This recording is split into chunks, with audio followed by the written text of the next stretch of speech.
Just played some more Kingdom Come Deliverance 2. Oh, what an absolutely beautiful game that is, dude. What a beautiful game that is. You know, I miss...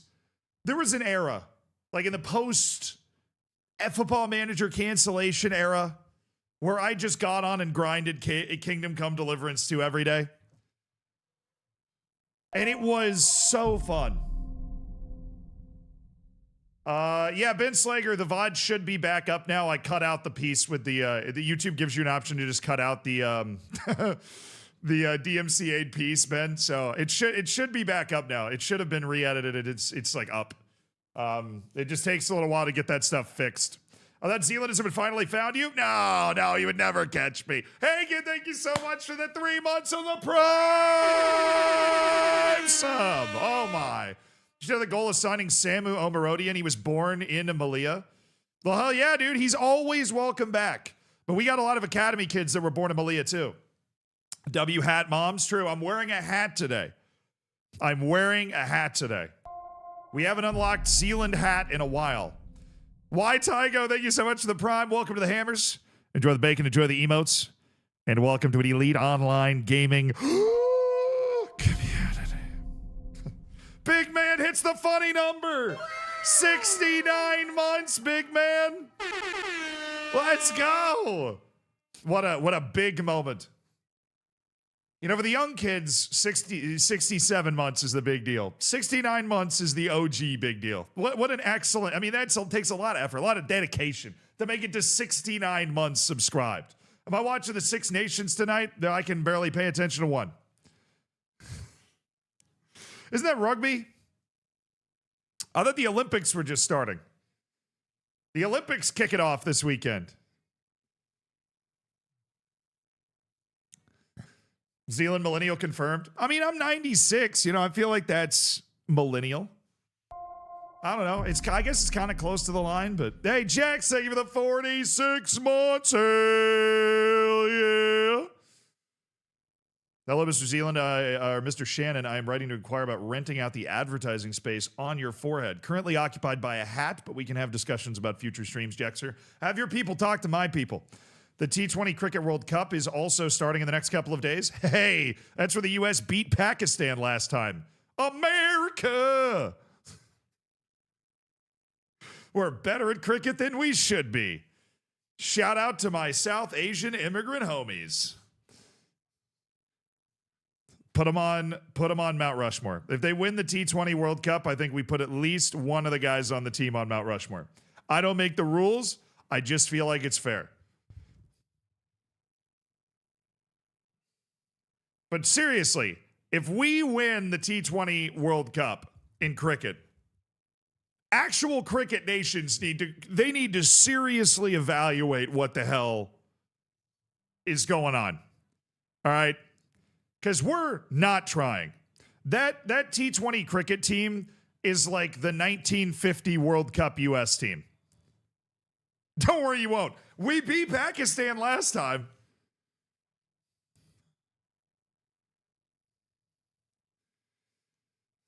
The U.S. is not on the verge of winning. We just upset Pakistan at the last T20 World Cup. So that's why I was like, you know, if we can beat Pakistan, they're one of the big dogs. Maybe. Melilla with the greatest XG performance in recorded history. Well, it's payback for the underperformance that we've received originally.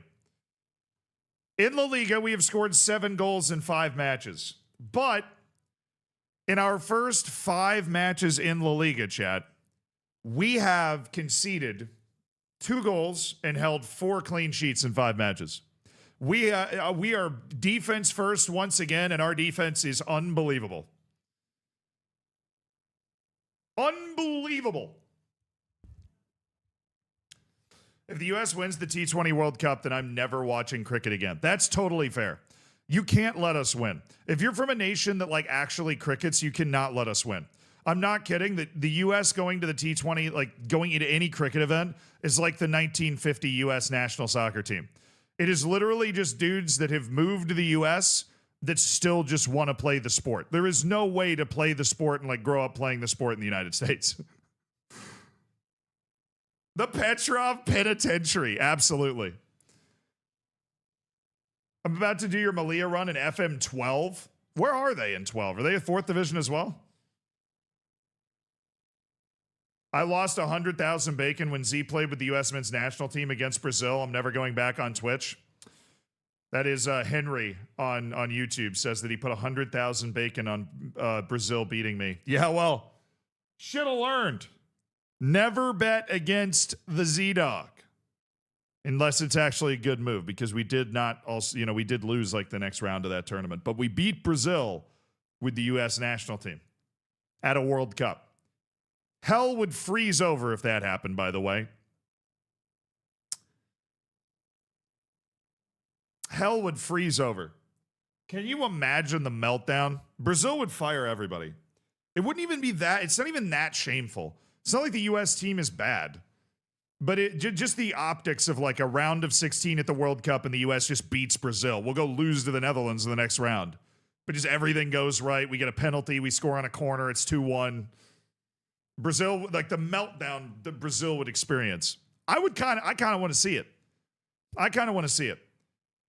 It would be, I mean, like when the U.S. doesn't win the gold medal in men's basketball, there is a microcosm of that meltdown. There's like an existential crisis that occurs within the U.S. where we go, wait a second, did we invent this sport? Like, what are we doing? And then the entire sports media is just freaking out for a week about how U.S. basketball's cooked. And then at the next World Cup, LeBron James and Steph Curry show up again, or the next Olympics. And then they're like, oh, never mind, we're fine. Never mind, we're fine. Let us win the 6th World Cup? No, I want to win it. Before I die, 300 years from now, I want to see the U.S. win the World Cup. Jazz, thank you so much for the prime. Hell yeah, brother. Enjoy the bacon, enjoy the emotes. Aardvark, thank you for the 23 months. I'm doing a similar save to you. Same year, also my first year in the Liga with a 4th-tier team, Aguilas. La Liga is tough, but I'm 19 points from 11 and in 11th. I can thoroughly recommend Leon Yakirovich, who's a juiced center back for relatively cheap. I mean, I'm liking Simeon Petrov right now. Speaking of juiced center backs, we're rocking with Simeon Petrov, the Petrov Penitentiary. Might have to wait 300 more years from that. I don't know. We're a top 15 team in the world. Should be able to figure it out once. I would bet the U.S. wins a World Cup before England. Oh, that would be so fun. I think the most fun... What is this? I think the most fun part of the U.S. winning a World Cup would be the English reaction. I was talking about Brazil, like that would be funny. But the funniest part, like I realize we're the U.S., imminently hateable. Nobody will be rooting for us outside of me and the homies. But if we do well, if we win, the U.S. isn't going to win the World Cup. But if we do, the English meltdown would almost be worth it. Like if you're German, I would propose to you, okay, let's say you're not going to win the World Cup. Would you rather root for the U.S. or England? I think that the U.S. would be the choice because the English meltdown would be so worth it. I think the English meltdown, if the U.S. won, would be... We might destroy English society. Christian Pulisic with a tea-drinking celebration and a 91st minute extra time winner in New York. I think we might destroy English society. Not in the current climate. That's totally fair. I totally get that. I'm not here to like be like, yeah, you got to root for the U.S. because we're great. Because it's like, well, but I think all of that aside, the U.S. winning the World Cup and the meltdown it would cause in England would be very funny. Imagine how Trump would act. Yeah. I don't want to. I don't want to. That's why we sit here and play Football Manager and have a good time. I don't want to. Now, if Scotland won, oh, yeah. But let's be honest. The United States has a better chance than Scotland does. The United States has a better chance than Scotland does. 100%. I mean, even if you assume Scotland is better than the United States, which I don't think is true, the United States is playing at home and has a way easier draw. Two factors that, even if you think the U.S. is worse than Scotland, make the U.S. a more likely team to actually win. So I don't think there's really any argument that you could say, like, well, Scotland has a better chance to win the World Cup than the U.S. team does. Yeah, you do have Scott McTominay. Right. There is an argument to be made that Scott McNuggets can carry, and he absolutely can. McSauce is, I mean, I'm going to be McSaucing my McDouble at McDonald's the entire World Cup. Outside of the United States, Scotland's probably the team I'll be rooting for the most. And Curacao probably, and Uzbekistan, you know. But what do you think Iran's chances are? I think Iran is usually better than they show. Iran just, the vibes are weird. They were weird at the last World Cup. I think they're going to come into this tournament and the vibes will be weird again. I don't know if the whole national team is going to be pulling in the same direction in the way that you need it to, yeah. But Iran is, I feel like Iran is better than they usually show. Z with the U.S. bias? I mean, obviously, I'm American. I would love to see the U.S. national team do well. But I think you also have to be realistic about what the U.S. is as a national team. And that realism 2 years ago, I would have thought we would be lucky to get out of the groups, not necessarily with the group that we've gotten. I think if we don't get out of the groups, you fire everybody and it's, you know, a nightmare and it's over. But I think that the U.S. talent-wise is at the level that, you know, we can reasonably expect trips to the round of 16. 3 of the last 4 World Cups, we have been to the round of 16, which we have not gone past it, which is quite annoying. We're turning into Mexico, but we're getting there. So when you get to the round of 16, you got to be able to actually beat somebody like the Netherlands on a big stage. We have not been able to cross that Rubicon yet. But no, I think you get to the round of 32, you get a team like Jordan in the round of 32 or something, a team that I believe we'd be able to beat. Yeah, I think, I mean, I think the U.S. is, I would put the United States in the same category as a Croatia now, where it's like, we are not one of the favorites. We're not a team that's going to be getting any serious betting odds to actually be able to win the thing. But if you're playing us, I think we're going to be able to give you a game, and there's a chance we're going to be able to win.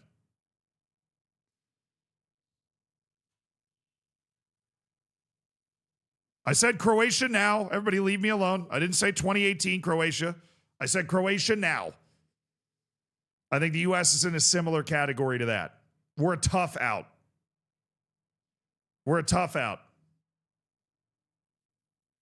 Who's your pick for the World Cup apart from Scotland? I mean, my pick is Spain.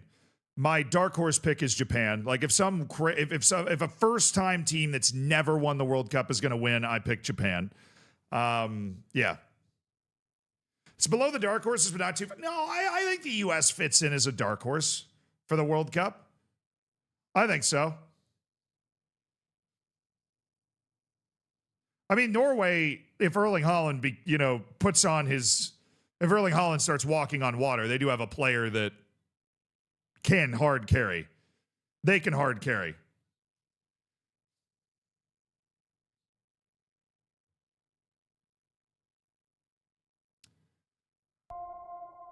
Yo, Shabalala Ding Dong, thank you for the 5 gifted subs, my dude. Hell yeah. Thank you for supporting the stream with kindness. Who got a sub? Pep Baldiol, Zooms, Sean, J. Moody, and Silk. Nice. Silk. Enjoy the bacon, enjoy the emotes. Be sure to say thank you or else you're banned. I don't make the rules. That's just how it works. If you don't say thank you, you're banned. I don't make the rules. USA is going to win the World Cup, and this stream will become insufferable. I mean, look, if the U.S. wins the World Cup, I will do a stream dressed as George Washington. At least one. If the U.S. wins the World Cup, don't talk to me. Seriously. If the U.S. wins the World Cup, don't talk to me. I will be insufferable.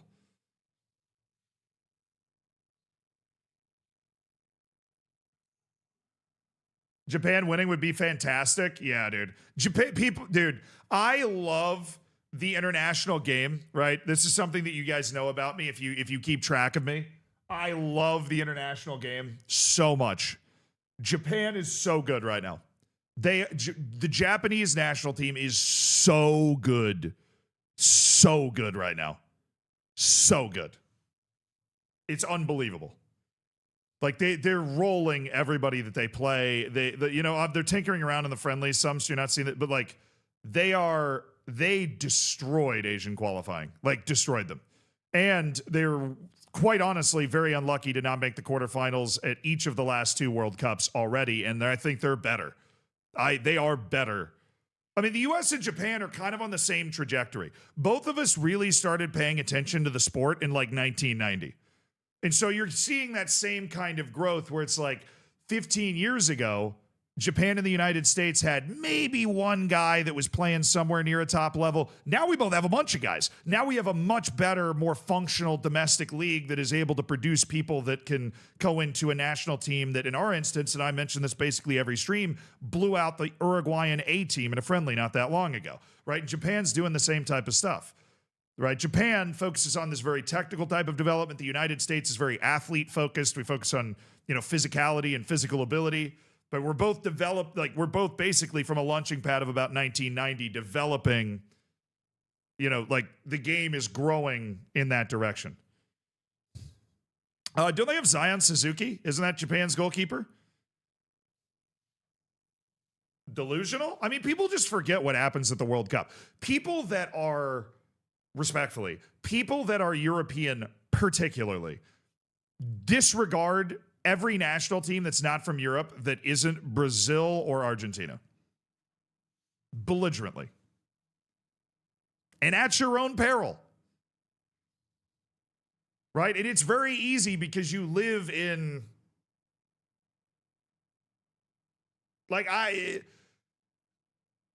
you're the center of the footballing universe. You're the center of the footballing universe, but the footballing world is being decentralized, right?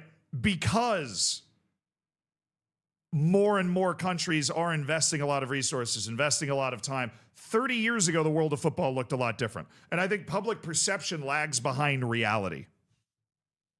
Public perception lags behind reality.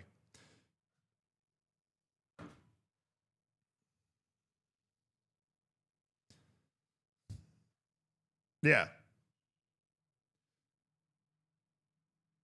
You say you just don't rate the U.S.? I mean, there's a lot of countries in the world that would, we've been to 3 of the last 4 World Cup knockouts.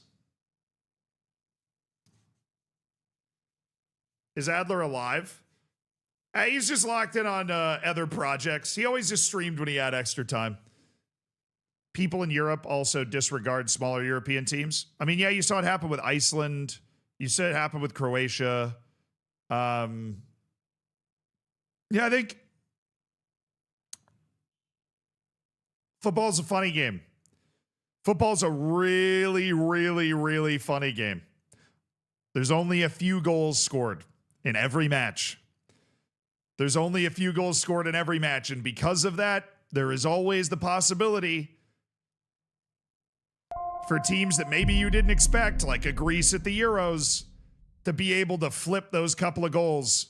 One result here, one result there. Digite, thank you for the 33 months, brother.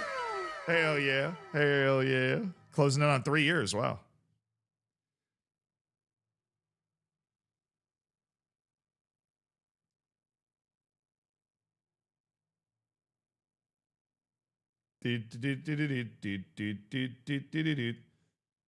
You call it soccer? Yeah, we do. I say football when I'm here sometimes because I feel like it makes some of you guys more comfortable. But I say soccer in every normal conversation I have with my friends, my family, anybody that is also American. I just say the word soccer.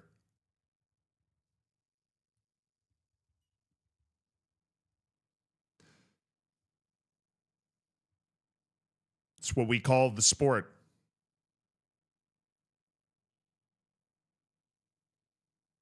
Remember when Italy used to be a good team? Tough days, dude. Tough days for the Italians, man. Majid Khan, dude. I think that's every day this week, chat. Gary Neville's getting a workout. I think that's every day this week that Majid Ka has gifted at least 5 subs. Shout out to Majid Ka. 86 Lars, Eddie, Klabound, Drunks, and Tej. Enjoy the bacon, enjoy the emotes. Welcome to an elite online gaming community. And chat, shout some love and some thanks to Majid Ka for giving a bunch of people ad-free for a whole month and access to the subsection of the Discord and everything. Same here in Australia, but I say football to my football-following friends and soccer to, like, my parents. Yeah, I mean, well, it's the same reason that in Australia is in the United States. We just invented another sport called football, and then the association football invented by England made its way to us, so we needed a different way to call that, so it was soccer. And we all, like, all of us got that from England in the first place, because England was like, oh, this is soccer for short, association football, and then we got it, and then eventually England turns around and starts trying to make fun of you for the word they gave you to describe the sport they gave you. And you're like, weird choice, but okay. When was the term soccer coined anyways? Originally about the 1870s. I made a whole video about it. I did a little historical digging. It was about the 1870s when the sport of football was codified, and there were 2 sets of rules that were created. There was rugby football and association football. Rugby football is obviously rugby and what became rugby. Association football is what became soccer. Soccer was the abbreviation to help delineate that football from the other types of football. Obviously, in the United States, around the same time, American football was starting up. The first game was 1869. And so that was the first codified set of rules for the sport of football as it would be played in the United States. That has eventually developed into the sport that is played in the NFL now. And then, of course, as association football comes over, which is this different set of rules for the sport of football, in the United States, in Australia, in Ireland, in these places that developed, like in Ireland, they have Gaelic football. They have Aussie rules in Australia. We have our football, right? American football or whatever. But when association football comes over, it's like a different set of rules, a lot of immigration into the United States. And then, of course, during World War I and World War II, millions and millions of troops interact with and kind of play association football, and that is what is referred to as soccer. And was commonly referred to in soccer or as soccer until like the 60s or 70s. But I mean, they still had a show called Soccer Saturday in England. It's just the bullying of people saying soccer is basically a thinly veiled way to just bully Americans, which, look, I get it. I live with Americans all the time. But it's not as much about the word soccer as it is about the people that are saying the word soccer. You know what I'm saying? But that's the whole history of it. Yeah! But that, yeah, for those that didn't know, that's the actual history of it. The reason that certain countries call it soccer is because they developed another set of rules for the sport called football. So when association football, which is what we call soccer today, was introduced, we needed a different name for it. The English had already created the names. They went, oh, it's association football, which nobody's going to say that every time you say soccer. Same way you say rugby instead of rugby football. Yeah, so there is your Zealand history lesson. Welcome to the Melilla journey. It continues today in La Liga. And if you were not with us yesterday, then you didn't notice Melilla is second in La Liga. You said the game is called Football Manager, by the way? Yeah, because it's made in England. Which I'm not bothered by the fact it's called Football Manager, so you should be bothered by the fact I call it soccer. I'm just saying. Melilla is second in La Liga. Real Madrid has scored 25 goals. We have scored 7. And yet we are, in the title race, I would say. Real Madrid's won their first 6 matches. We have a very long way to go, but it is okay. We don't even know what's happening, to be perfectly honest. We have 4 clean sheets in our first 5 matches in La Liga. We're doing an unbelievable job. We've played 3 road matches in the league. We've won all 3 road matches 1-0. The last win was Simeon Petrov scoring his first goal for the club. He's quickly become a fan favorite. We had a very obviously busy transfer deadline day.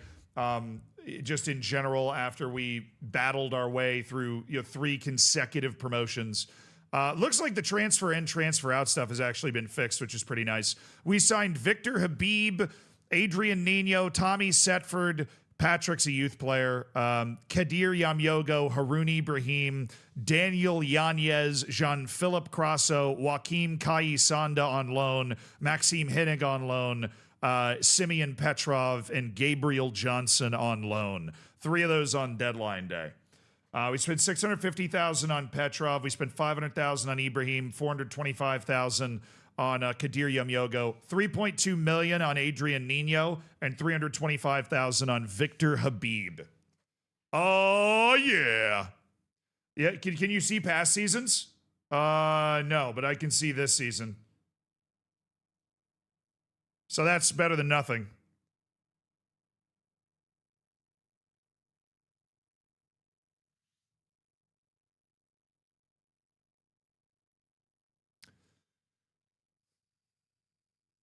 Why do you even bother streaming on YouTube? Because there's a lot of people that either don't use Twitch, don't know it exists. I've had multiple people tell me that they just don't like Twitch. They don't want to support Twitch. There's also a lot of people that watch the stream at work, and Twitch is a blocked app while YouTube is not.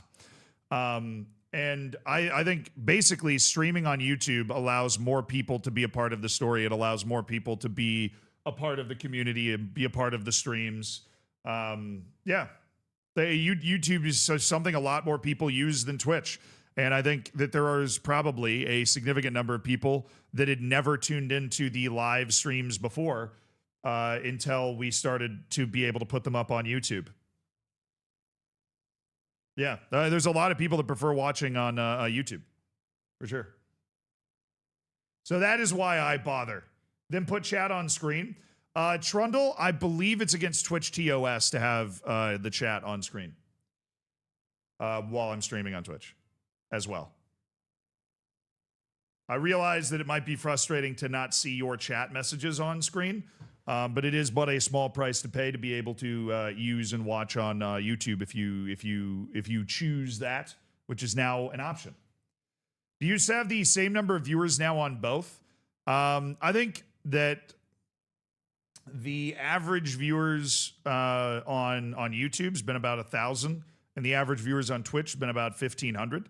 So, I mean, there's a very large community of people that tune in on YouTube for every one of the streams, which is incredibly awesome. So, I don't know if it's 1-to-1, but there are a lot more YouTube stream viewers than I think people realize. I've seen other streamers have both chats integrated on screen. Pokemon, another thing is I have no idea how to do it. So they might have changed that rule, or people are just doing it and assuming they're not going to get caught. Both of those things happen. Like, for example, I'm playing YouTube on the Twitch stream right now. It's technically illegal to be doing that, but because it doesn't go on the VOD, Twitch doesn't have a way to catch it yet. They don't give live DMCA bans for music. The moment they start doing that, we're going to have to stop playing music. But they don't do that right now, so we can just bump my Spotify while YouTube does that. Yeah. Yeah, Only Heart said, I've watched you for years, but only recently started watching the streams because they were on YouTube. Boom, there you go. And that makes it all worth it right there. You just gave a live confession. I mean, that's like truth. It's legal truth. Yeah, we have a lot of staff redemptions. I do have the sheet, and we can go through and get all of those updated now. We'll do that after this match. I promise you. There's an 80% chance that I forget that promise, but I do have the sheet. It is updated. You will be in the staff if you've done a staff redemption. It just requires us to sit down and go through it.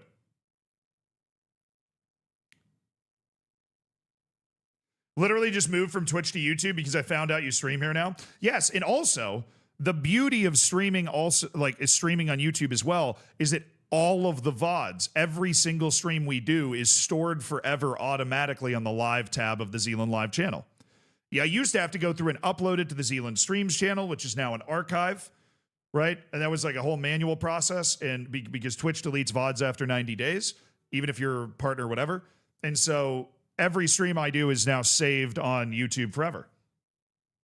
And it's just automatically there. So there's a lot of perks. There's a lot of good reasons. It's worth asking, but that's why. Hey, Spaceman! The Spaceman! Thanks for the 5 gifted subs. Let me get this team set. Seabet, Ready, Groot, Side, and Dixie Dean. Welcome to the Hammers. Enjoy the bacon, enjoy the emotes. Be sure to say thank you or else you're going to get banned. I don't make the rules. You need to say thank you to the Spaceman. And thank you to Spaceman from me for supporting the stream with kindness. Get a couple of batches of gifted subs today, dude. I appreciate that. Bespoke, very bespoke batches of gifted subs.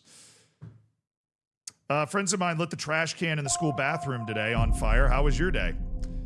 Don't hang out with those people. Clarky boy, thank you for the 11 months. Looking forward to the 1 year next month. Hope you get me something special. All right, let's check the roster. Setford, Yamyogo, Petrov, Murcia, Ibrahim, Hennig, Duran, Matos, Yanez, Lopez, Crasso. I think we take Yamyogo out and we go Olmedo. Dude, the level of our facilities and the level of our coaches keeping our players fit is so nice. Like, our players are just fit now. Like, the match sharpness is just there. We're going to put Nino back in for Crasso. He's our big money superstar striker. He should be out there. Lopez didn't give us the goods last time. I'm going to go with Victor Habib to see if, Habibi. I'm going to see if Habibi can give me something. He's been giving me stuff before. Victor Habib, he's shown he's got that saucy passing gene. It's one of those hidden traits, the saucy passer. He's got one of those.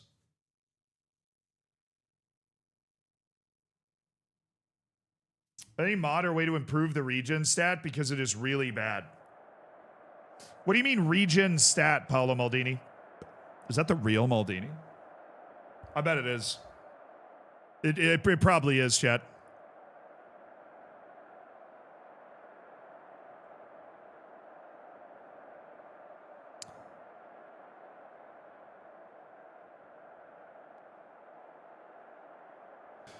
We're feeling a lot of pressure. We're getting recent praise in the media. I'm going to say, look, the most important thing here is to have fun.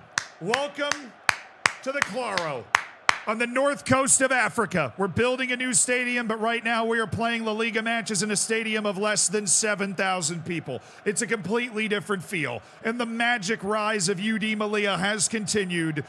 The considered relegation favorites after 3 consecutive promotions, semi-professional team just 3 years ago.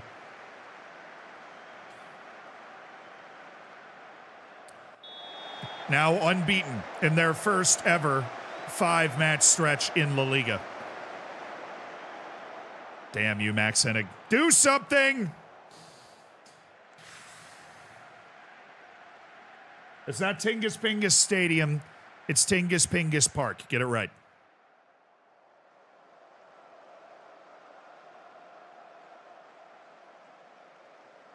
All aboard Habibi Airlines.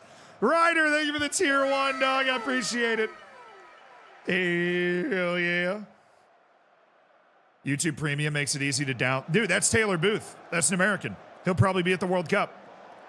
Away! Nice. Simeon Petrov again. Matos. Oh my goodness, it's Habibi. Hennig. Whoa, big switch by Hennig. Yanez, the counter is on. It's Ibrahim. Oh, I thought he was going to pass it. Oh, I thought he was going to pass it, dude. All he had to do was pass it. Great switch by Hennig. Simeon Petrov, and that's the exact play I want my central defender to make. You know what I mean? No, this isn't Tingus Pingus Park.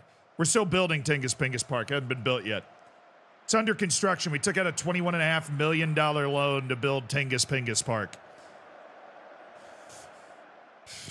They don't have a shot, which is pretty sweet.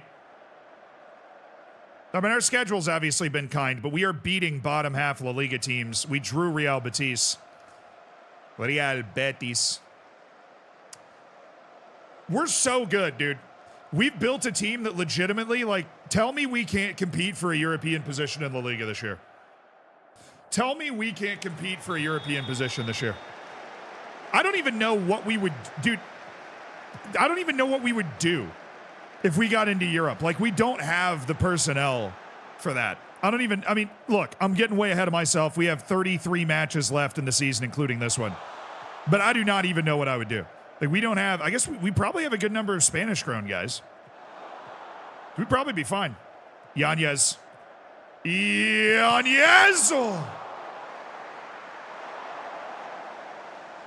What would you do? Lose? Probably. Allegedly. But we would get an unbelievable reputation boost, I can tell you that much. You think getting promoted to La Liga gave us a reputation boost? It got us to the upper tier of third division teams. We are behind multiple third division teams in reputation while playing in La Liga because we've been promoted so fast.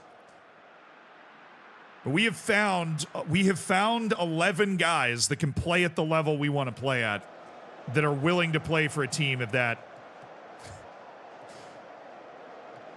stature. Petrov, Olmedo, Haroun Ibrahim, Nino, Yanez, he's open! Oh!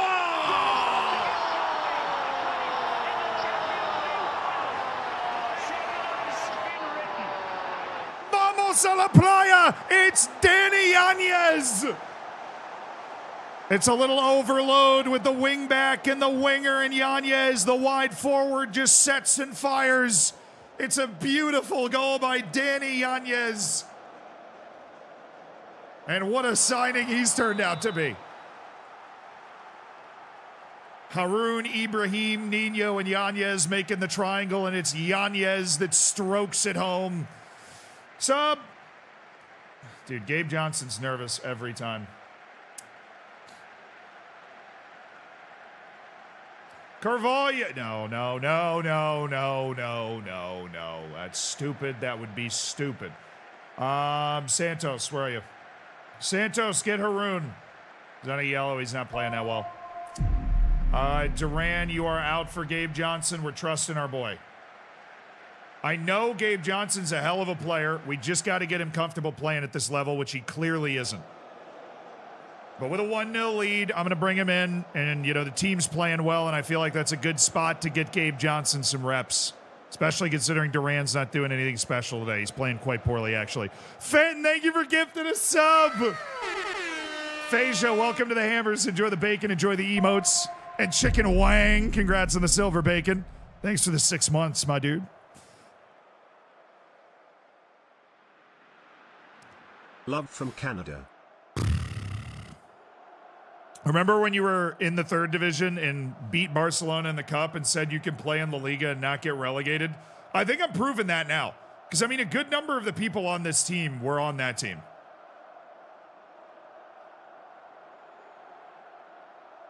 There he is. Sergi Mayan, Zuren.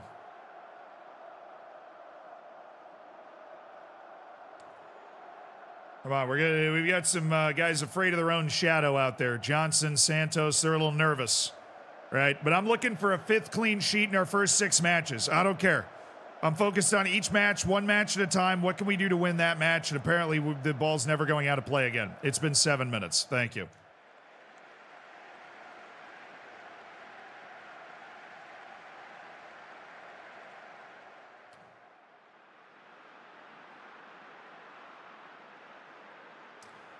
All right. Clear eyes, full hearts, can't lose. Get there. No.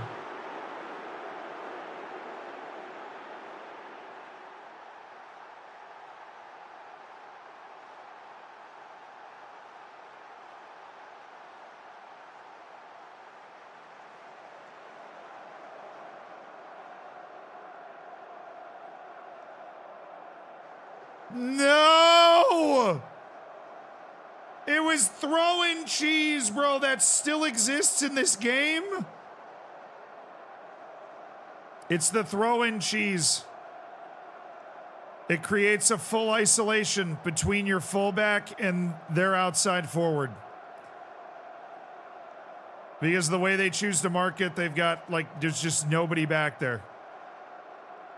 This is something that has haunted Football Manager for years. I can't believe it's still a thing.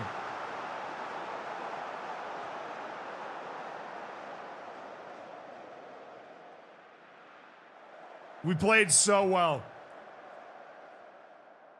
We played so well.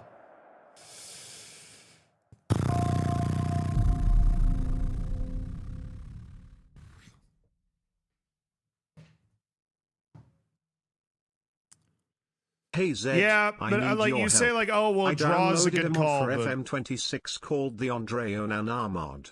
Now I can't seem to save anything. What should I do?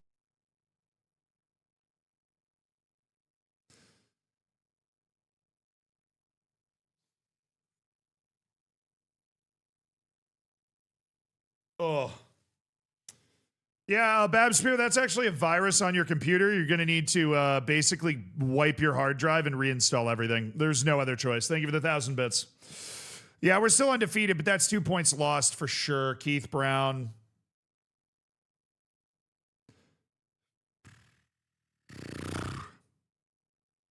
I mean, it's pretty crazy that there's a guy who's 18 playing for Predators in the St. Vincent Grenadines League that is legitimately a decent prospect as a player.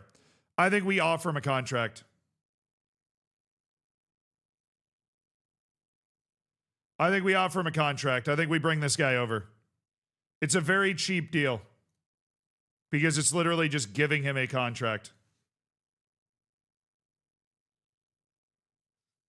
I see no reason not to do this. This guy can play in the 3rd division of Spain right now. There is a team in the 3rd division of Spain that could use that guy right now. B team player? Yeah, we could shift him down there in January. That wouldn't be a bad move. I mean, we're trying to get our B team promoted, right? We already went in and fixed the reputation, but we need to put players on the B team, I think, is something that, like, contributes to that. Oh, we get back-to-back home matches. That's nice. Girona. No idea what to expect from them, really. No idea what to expect from Girona today. William Raju of Fiji. See, he's not very good. The difference. Ramarn Burrell.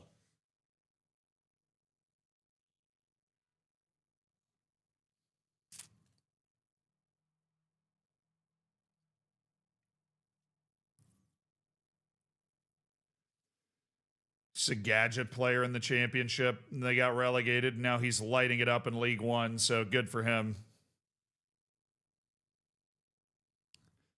That's a good career as a professional footballer for somebody like Ramarn Burrell. That's sad for QPR that they're all the way down in League One, but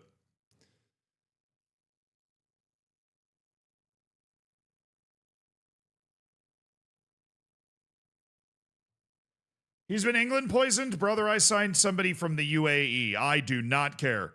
We have so much wiggle room in our wage budget, it is not even funny.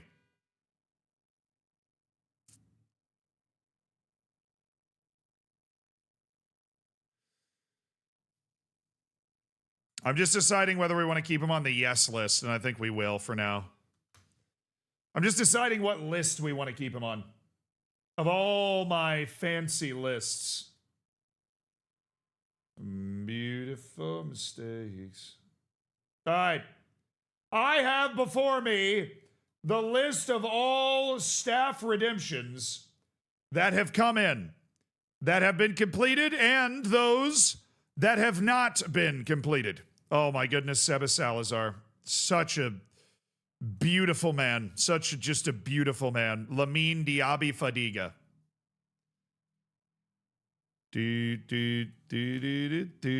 Oh, hey, can I ask about more scouts now, please? I am desperate. And then we will go through and we will add you guys to the staff. I need more physios. You got to let me have more physios. I'm a peacock. You got to let me fly. So first, we go to staff. We go to coaching team.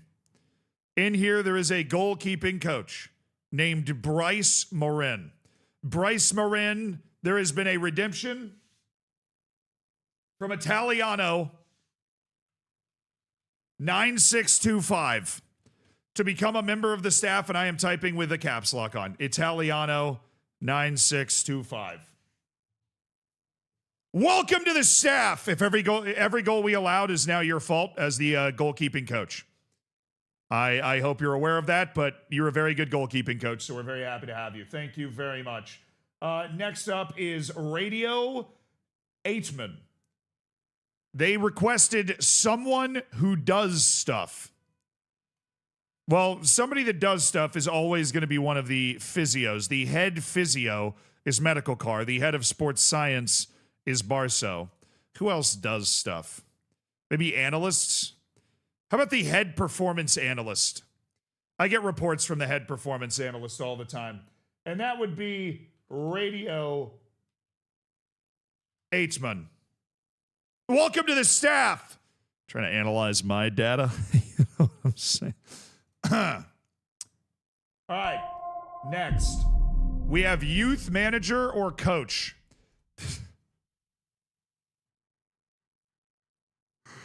Oh, I forgot about this one. My deck of cards together. I'm having a hard time dealing with it.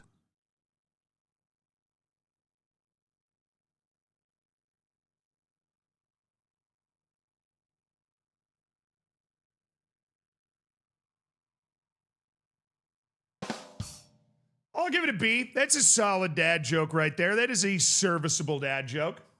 I'll give it a B. We're getting B's, B minuses from YouTube and Twitch. I see the vision.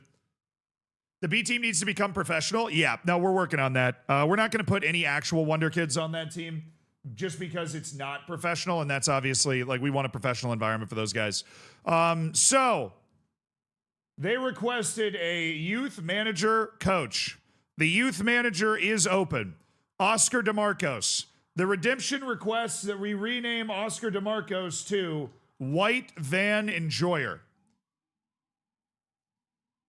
Welcome to the staff. Be sure to put a lot of young kids in that white van. All right. Works for me. Hockey Sticks has requested that the B team head coach be named Tingus Pingus Jr.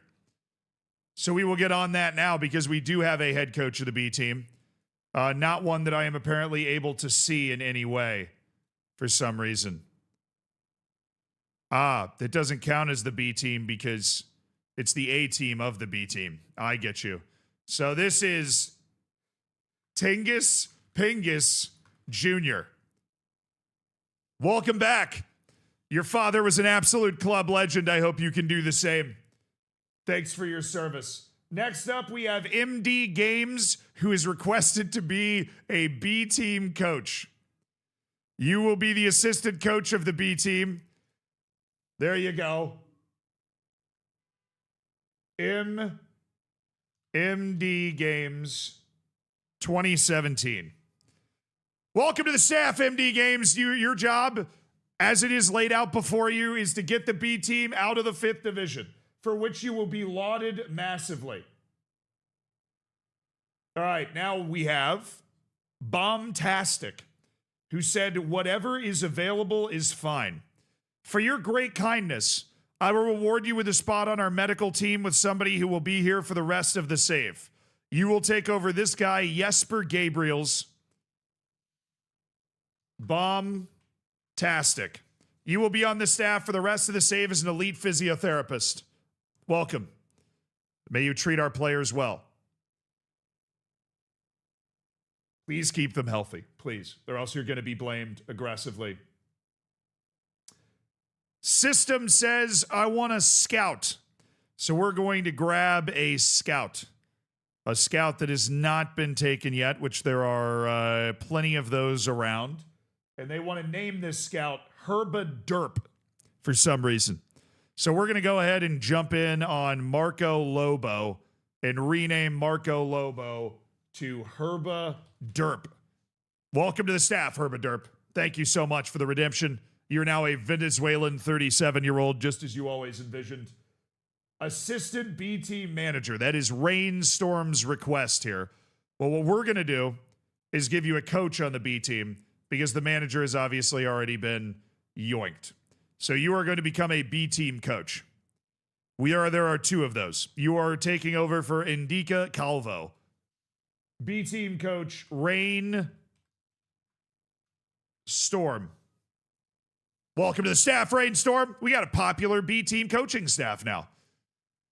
The B team coaching staff is popping off. Ollie has become the new head of youth development. This was an instant redemption after our head of youth development signed. I don't know where or why that head of youth development isn't. There it is, popping up here. So the head of youth development will be Ollie W322. Welcome to the staff. May you do as well as our previous head of youth development. If not, there will be a lot of pressure on you. Our new GM is going to be Ronaldo McDonaldinho.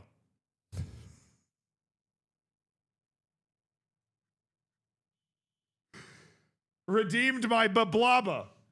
Ronaldo McDonaldinho. Hold on.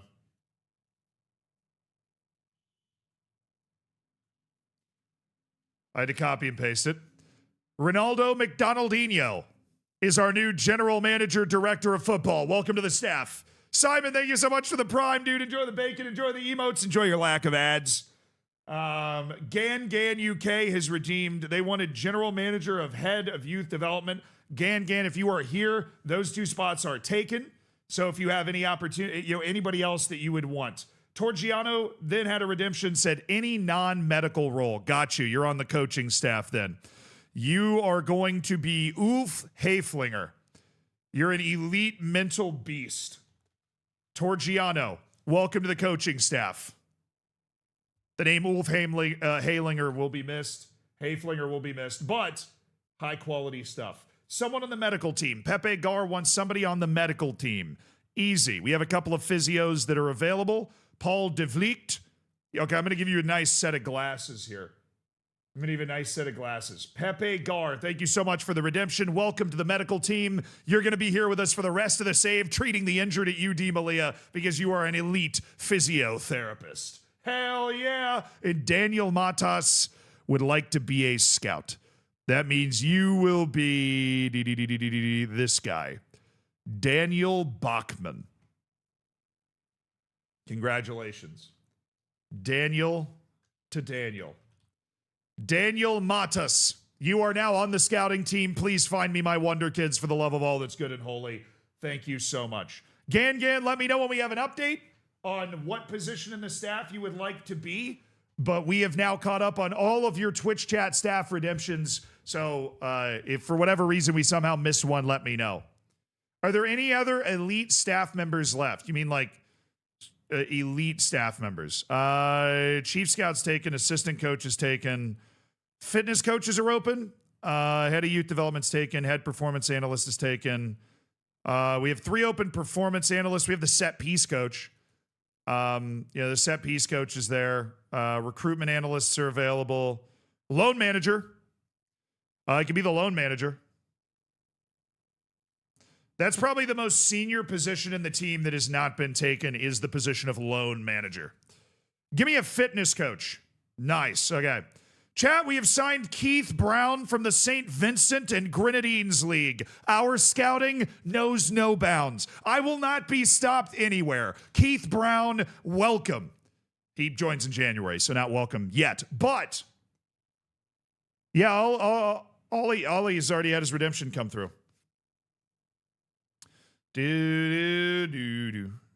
Keith Brown signing confirmed. Number of physiotherapists has been increased. We now can have 5 on the first team. That is beautiful. George Babalola.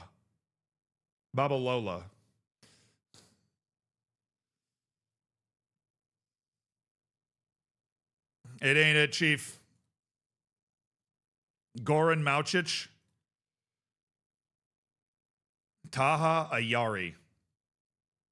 Nah, I don't really see it. He shouldn't be on any short lists. All right, I see a couple more redemptions coming in. We got fitness coach, we got a recruitment analyst, and random guy somewhere has grabbed the loan manager position. Hell yeah. Hell yeah. Can I redeem the Keeper's Talguard? I mean, Alexa is the water girl, so we're kind of just giving them out now, I guess. Oh, we got more people signing. All right, what's up? Gonsalves speaks the language well. Otero signed a good 3-year deal. Carlos Irala's contract is coming to an end. He's definitely a good player. We'll keep an eye on.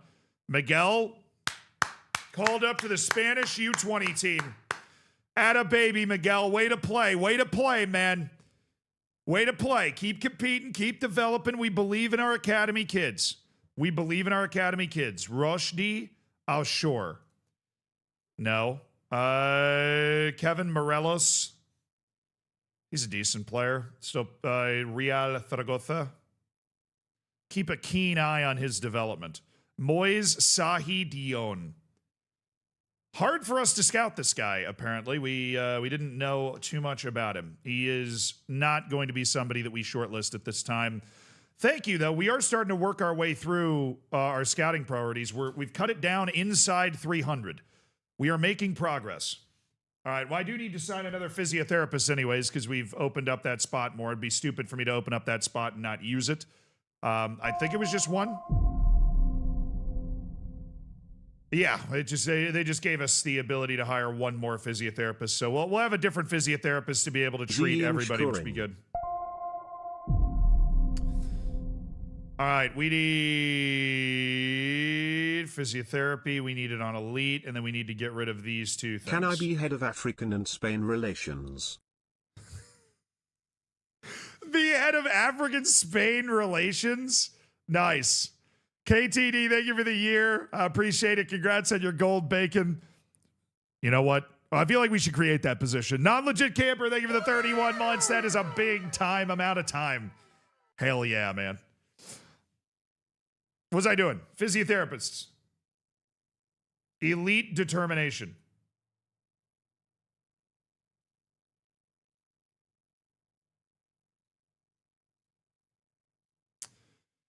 Yeah, something about that just didn't look right. Chiari, he wants so much money, though. That guy wants to be the head physio. That's a no for me, dog. 1,405,440 minutes of my marriage well spent. Thanks, Zed.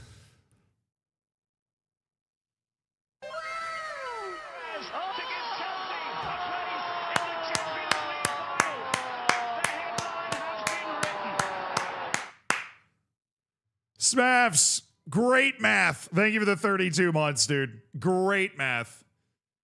Matt Jackson wants to be a head physio. He looks like it. Nicholas Didry. Dude, once somebody becomes a head physio, it has always been like this. Once somebody becomes a head physio, they never want to be anything other than a head physio.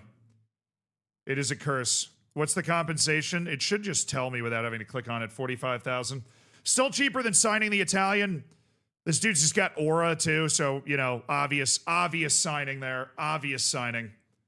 100% doing it. Ugh. Hold on.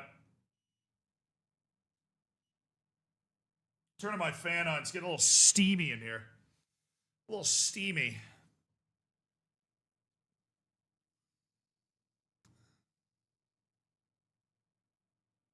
Was flying to India the other day and got a very far away pic of Melilla. That is awesome.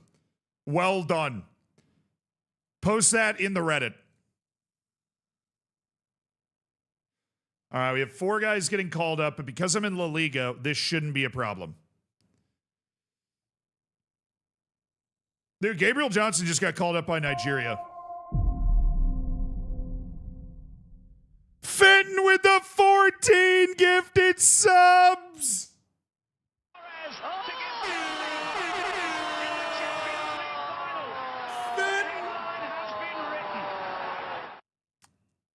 W. Fenton gave 14 people the ad-free experience, the bacon, the emotes, access to the elite online gaming community. I appreciate that, brother. Thank you so much. Thank you for the 14. Forby slashing Vesh. Omnianos, Inhuman Power, Maids, Kiki, Jake, Tom, El Joello, Callum, Artie, Persis, Dirtol. Enjoy it. Be sure to say thank you. Be sure to say thank you. Fenn, you're a beast. You've got over like you have 850 career gifted subs. That is absolutely insane, Fenton. I know you've been around forever. That's still putting up numbers. And you hit that right as we finish scouting this guy, Jordan Iglesias. A high quality young player. Goes on the Wonder Kid list, but he's in Atletico Madrid's system. And then there's Kelechi Iheanacho, who's at Caen.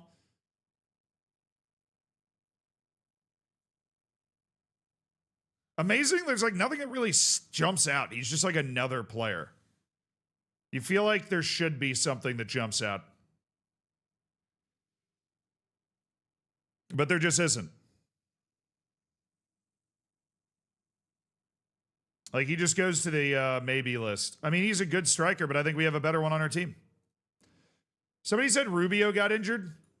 I didn't see an inbox message about it.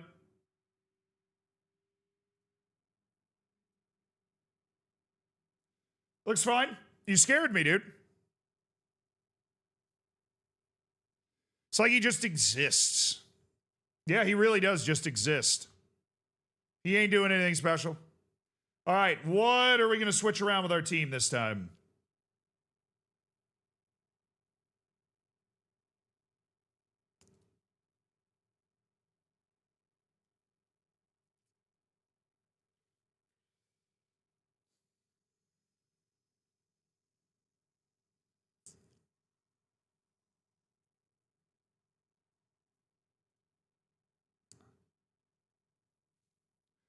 All right, Setford, Olmedo, Petrov, Madu, Mercia. Is he improving again? There, he's just continues to be a baller. Ibrahim, Hennig, Duran, Matos, Yanez, Habib. What's Habib upset about? Something's on his mind.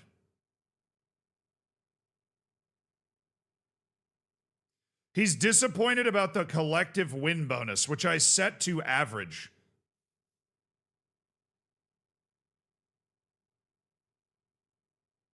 Brother,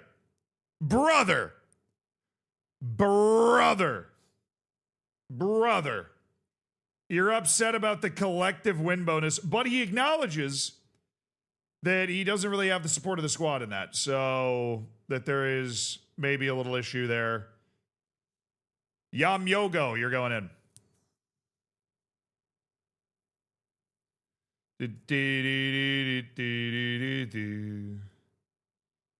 All right, well, I'm going to put Lopez back in there. I'm going to give Lopez another start. Just because you're talking trash, man. Just because you're talking trash. Pedro Lopez is going to get the start today. Yeah, W. Lopez. I don't see him complaining about collective win bonuses. Otero signing was a big win. Yeah. His value, I think that potential is a really, really, really real deal. All right, at home against Girona, who's dead last in the league right now for some reason. So an opportunity for us to go out there, pick up 3 points, keep building that confidence, be unbeaten after 7 matches, which is just a massive, massive win for us if we can pull that off. We are not planning on chasing Real Madrid this year. We would love to, and we definitely let a win slip away with a 90th minute equalizer from our opponents in the last match. But I think this is a match that we can actually have a little expectation of ourselves. You know, Girona's obviously off to a very bad start this season. They're in dead last. So, you know, we're playing with confidence. We're playing incredibly well defensively with the exception of that one mental lapse and Sergio Santos getting absolutely mossed at the back post. Let's go, boys. Come on now. Come on now. La Liga's easy, right? La Liga's easy. If you just play at the level you can play at. I want to see something from Pedro Lopez. One of those counterattacking plays where he picks the ball up and he's trying to make something happen, you know? Where he's trying to make something happen. He's on the move. Rubio has not discussed a new contract. Unfortunately, we signed him, obviously, this offseason thinking he would still qualify as a youth player. He doesn't anymore. So he's loaned out. He's playing in the second division, and we hope that that playing time is going to, aid his development. And we'll reassess in January, maybe move Santos and bring Rubio back. We'll see.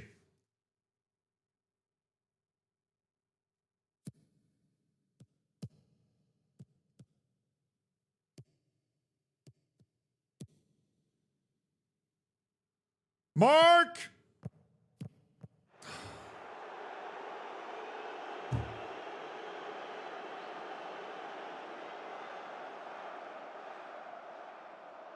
Wow. Wow, we all whiffed on this, chat. We all whiffed on this. I mean, we've got plenty of bodies back here. We've got Yamyogo who can't find it. We've got, Madu Murcia who can't find it. We've got Matos who's trailing. Hennig's doing nothing. Hennig deflects it, and then it deflects to Vanat, and I think he's the guy that steers it in. That is a very disappointing goal to concede. The one guy I didn't see involved in that play was Simeon Petrov. If he had been, they wouldn't have scored.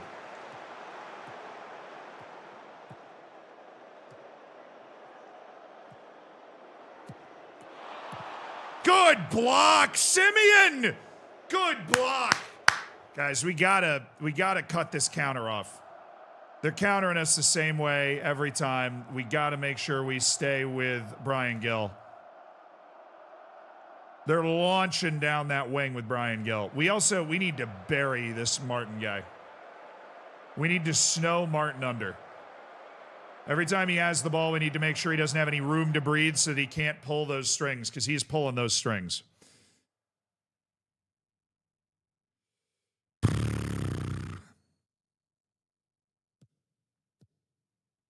Yeah, the problem is we're turning the ball over, and it's unfair to expect, this is just the way our tactic works. It's unfair to expect our wingbacks, who are literally playing right wing when we have the ball long enough, to be able to get back when we turn it over that quickly. We just need the defender to get out quicker, to get after Brian Gill and not give him that space to operate. That's offside. It's a nice finish, but it's offside. That is offside.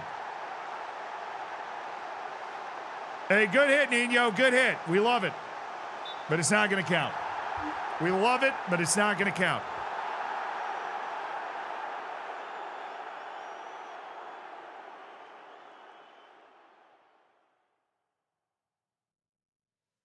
It ain't going to count.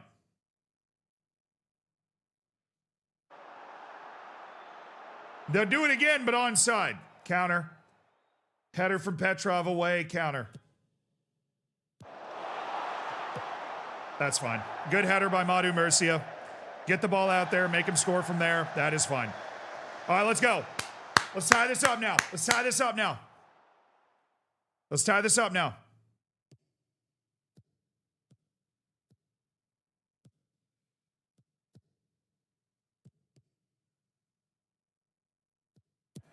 Oh, what a pass by Yanez. Nino.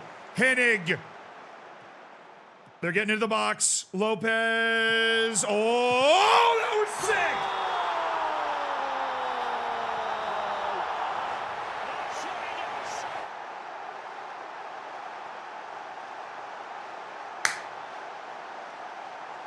Pedro Lopez with a cheeky little, I'm just going to stand on the ball here and wait. Yeah, I saw Matos went down. Draws the defender, a little snap pass to Nino. Good touch. They give him a little room to breathe, and he finds the goal. Thank you, Pedro Lopez. We're seeing the quality now. Matos is fine, so we're just going to have him keep playing. Come on, guys. Keep it going. Keep it going. We're supposed to lose to every one of these teams on paper, but that's just because they don't know what we can do. Matos, give me to 60. I didn't know you had the orange. Didn't know you had the orange. Give me to 60. Yeah, that's a Melilla born and raised kid right there turning on the style. That's a Melilla born and raised kid right there turning on the style. We love to see that.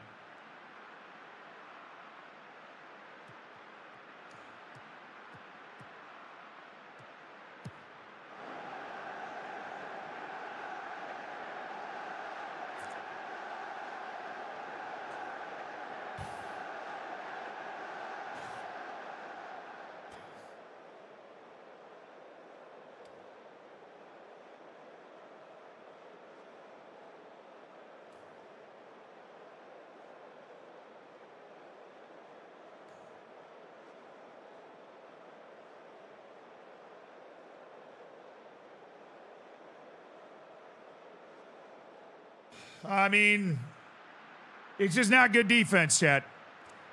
It's just not good defense. We got cooked there. We got cooked there.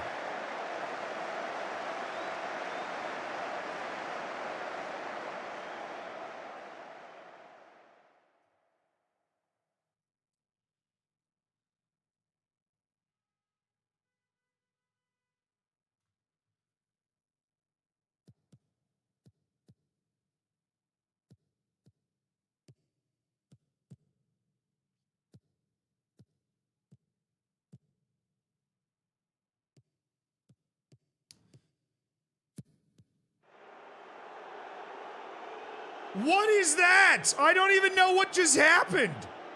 How did that ball go in?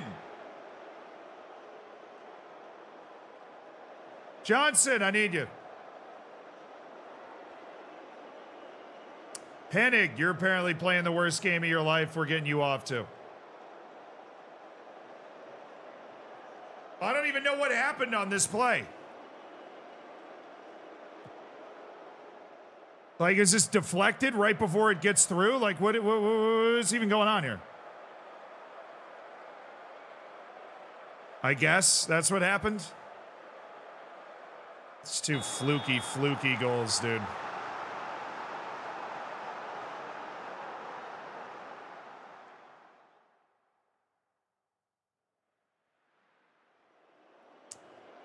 Sedford's got a really bad rating, too. I think they're blaming the keeper for this in some way.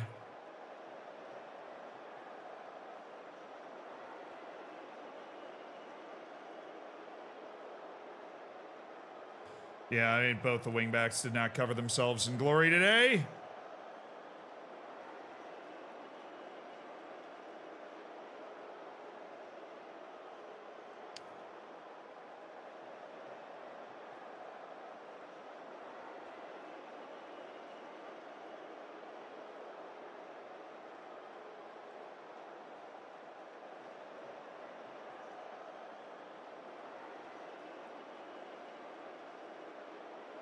Oh, wait. I didn't touch the instructions. It's my bad.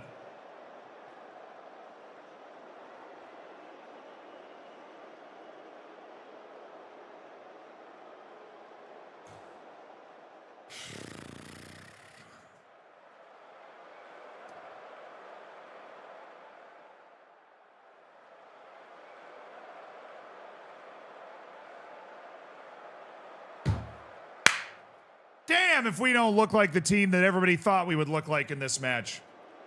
Losing to the bottom team in the league at home. Giving up 3 goals.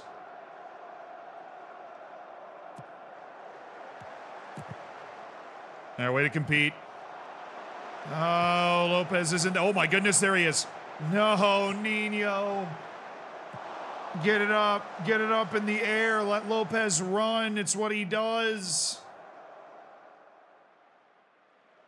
All right, do we score here? We're still alive. Lopez on the short. Where's he going? I don't think he knows. Johnson.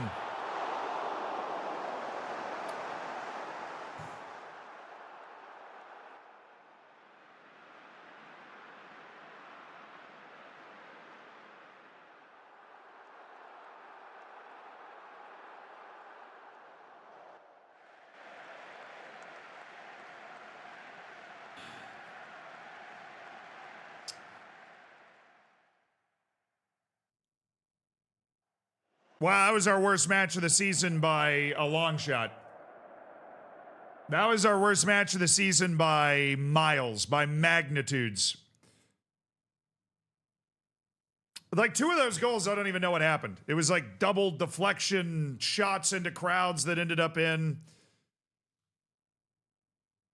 Oh, yeah. Now we got the international break. 21 days.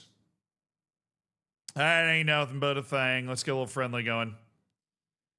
Get a nearby club when we play the October 14th. Let's go October 1st, and then we'll schedule another little local kick-around friendly on the 7th.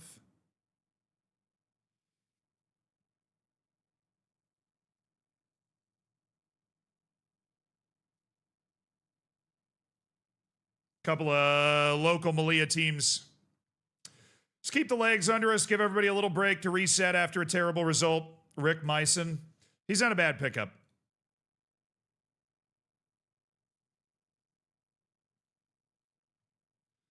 Armin Mika. Good size. Composure's a problem. He's not going to develop playing for FC Motown in the U.S., though. He's playing like USL 1 right now. But he is in the Canadian youth national team, so there's that.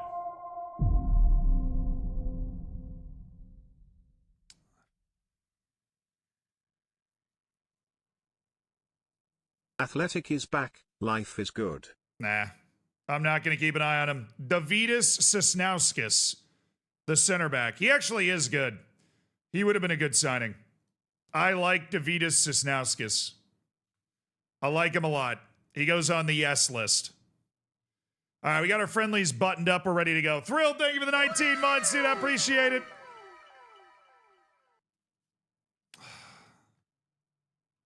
Yeah, I said we have some staff redemptions. We do. We have Gan UK, who I don't think is around.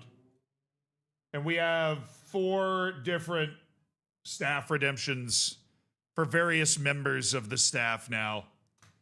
We have a fitness coach. Propane Burrito is going to become a fitness coach. Staff numbers update. What's this now? Oh, it's just the physio numbers. It's an update on the physio numbers after they emailed me about the physio numbers. All right, fitness coach. The fitness coach. Eric Roqueta.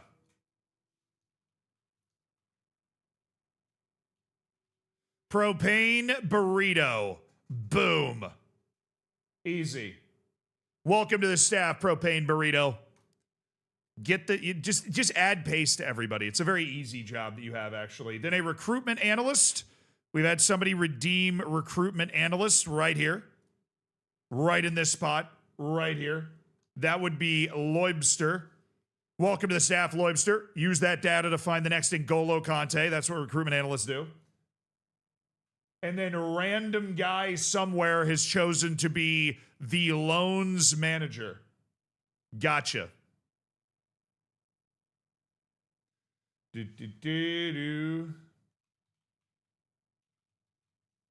Random guy somewhere. It's kind of the whole point of loans to begin with. But welcome to the staff, my brother. Welcome to the staff. Somebody's, I felt like the dates were weird on the friendlies. Yeah, I scheduled it for the 1st of next month. Great. Sorry, Atletico Melilla. I would like to do...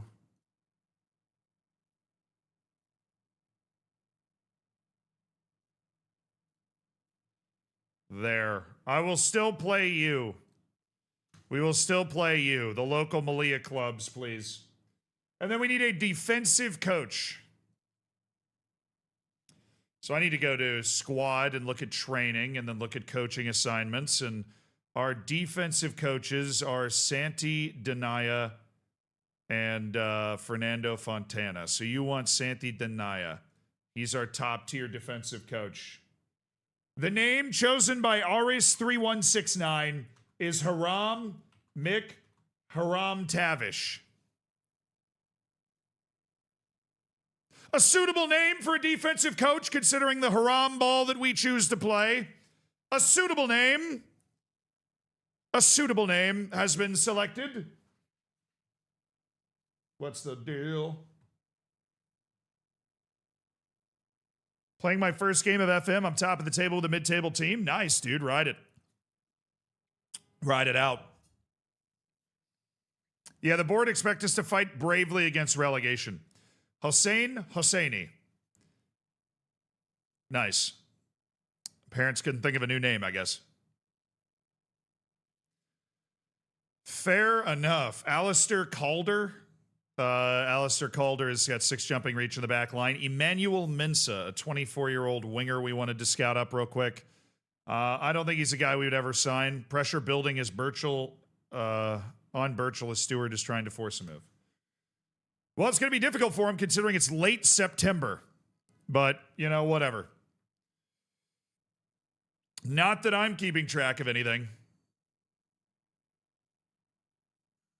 Doo-doo-doo-doo-doo.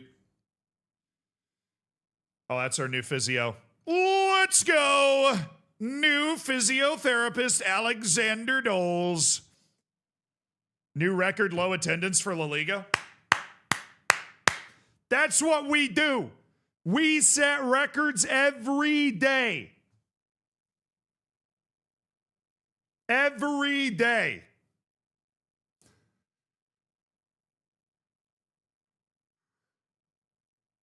Where was that message?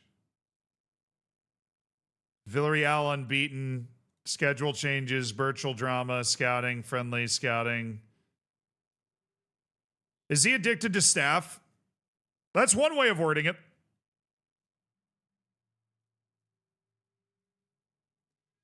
Ongoing focus update, Jonas Acevedo. Dude, if I had, I mean, at least this guy's playing in Europe, but if I had $1 for every Argentinian 12-13 merchant I've seen, I would have a lot of dollars. I don't want him. I'm done. Jakov Medic, he did have 8 agility, but he did not have 8 pace. And I actually think Jakov Medic would be a very successful player for us if we did bring him in. But we're obviously happy with the Petrov Penitentiary by and large. I'm glad the scouting finally finished. Bro, does that say 99? Does that say 99? All right. We've had a redemption from Total Sneaky Dave. Wants to be a member of this coaching staff. Who wouldn't want to be a member of this coaching staff, to be perfectly honest with you? Who wouldn't want to be a member of this coaching staff? How about Dutch scout Vincent van Rom is now Total Sneaky Dave with a sneaky member of the scouting staff. Find a good player or you're fired tomorrow. There's no pressure. Only 99. Yeah, I think the scouts are popping off right now. Only 99 players in this scouting report. These guys are on short lists already. We found Eduardo, a center back from Urawa Red Diamonds. He's 31. His contract comes up at the end of the year. He is unfortunately only Brazilian. Doesn't give us a lot to work with, but we can put him on the end of contract list. There's Iheanacho, Ali Madan, Ramarn Burrell. Ongoing focus recommendation. We need to go uncheck some things on that. Marco Pompetti. Ooh, he's good. This guy is very good. Dangerous man at the edge of the area, Marco Pompetti, with that 16 long shots. And Teji Tunkara. He's come a long way. He's all the way up in the 2nd division. When I first knew who he was, this guy was like a non-league player, and I was just backflipping to try and sign him. I knew he was good. All right, Simone Caglianiello. Easy for you to say. All right, end of contract. Yo, Marty, thank you for the 5 gifted memberships on YouTube. Congrats on being memberified. Welcome to the Hammers. Looking spicy with that green over there. Thank you to Marty for the 5 gifted memberships. I'll see you in the subsection of the Discord the moment my YouTube rep teaches me how to do it, because it's causing problems for me right now, but it is going to happen soon, and you will be there. I think I have the meeting tomorrow to figure it out. So thank you, Marty. Am I using a skin? I am not, no. I am not using a skin. Tom Amerman. All right. A 19-year-old Austrian player who is apparently looking into contract, which shouldn't be bad. Noble Mendy, Omar Jane, we know him. Ignacio Rodriguez.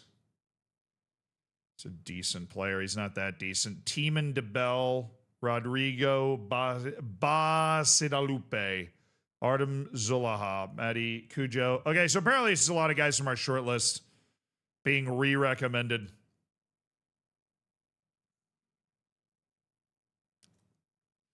Matteo D'Onofrio, Atalanta.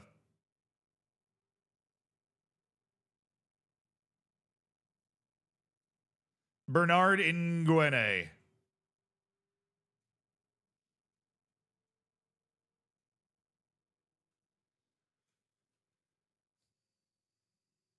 Came over from Twitch. YouTube is just better. Oh, them's fighting words, Marty.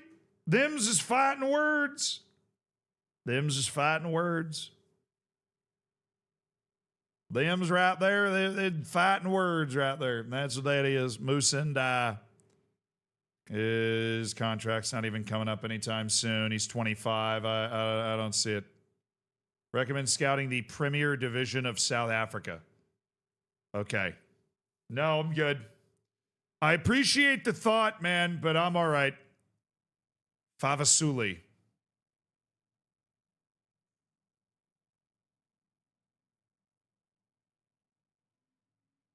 Constantino Favasuli. Well, he's got great natural fitness. Guy's running marathons in his free time. Brian Galvan. Whoa, whoa, whoa, whoa, whoa, whoa, whoa, whoa, whoa, whoa, whoa, whoa. With the level that our team is at now, somebody that has those sorts of ratings is somebody that is going to be able to get my attention for sure. Mohammed Abdallah. We don't have a registration spot open for somebody that is free, but I'm not opposed to signing somebody that is free in the assumption that they will be playing for me later. Marco Baranja of Slovenia. We're going to go ahead and keep a weather eye on that guy. Keep an eye. Ramiro Barati. All right, put him on the... Well, I'm assuming he's just Argentine. Yeah, there's no reason for us to keep him there. I mean, he has potential, but, you know, let him come to me when he has that potential that's already been achieved. You know what I mean? I'm not over here going to shortlist him for 4 years waiting for him to reach the potential to be somebody that can play on my team as it is now, because 4 years from now, my team will hopefully be at an even higher level than it is right now. So, Anthony Khalifa. Yeah, I don't think you have the sauce. Ruslan Vidic. God, he just has so many holes in this game.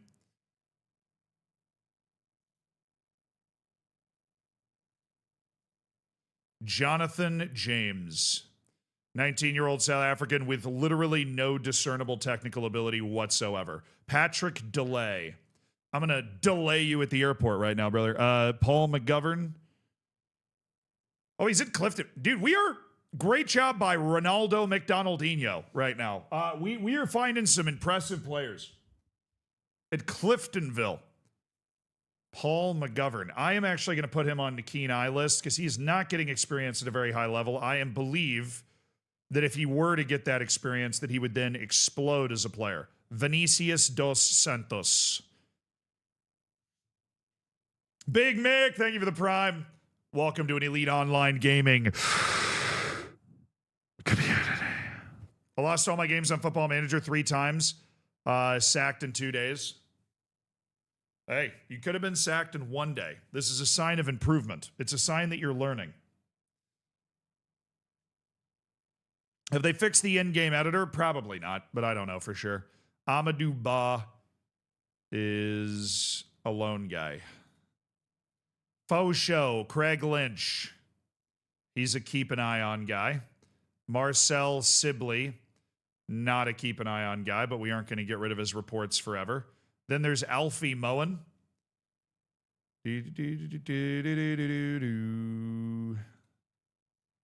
Dom Dunmore Stilgo. I mean, that is just a sick name right there. Domothy Dunmo Skilgore, whatever. Sam Alker.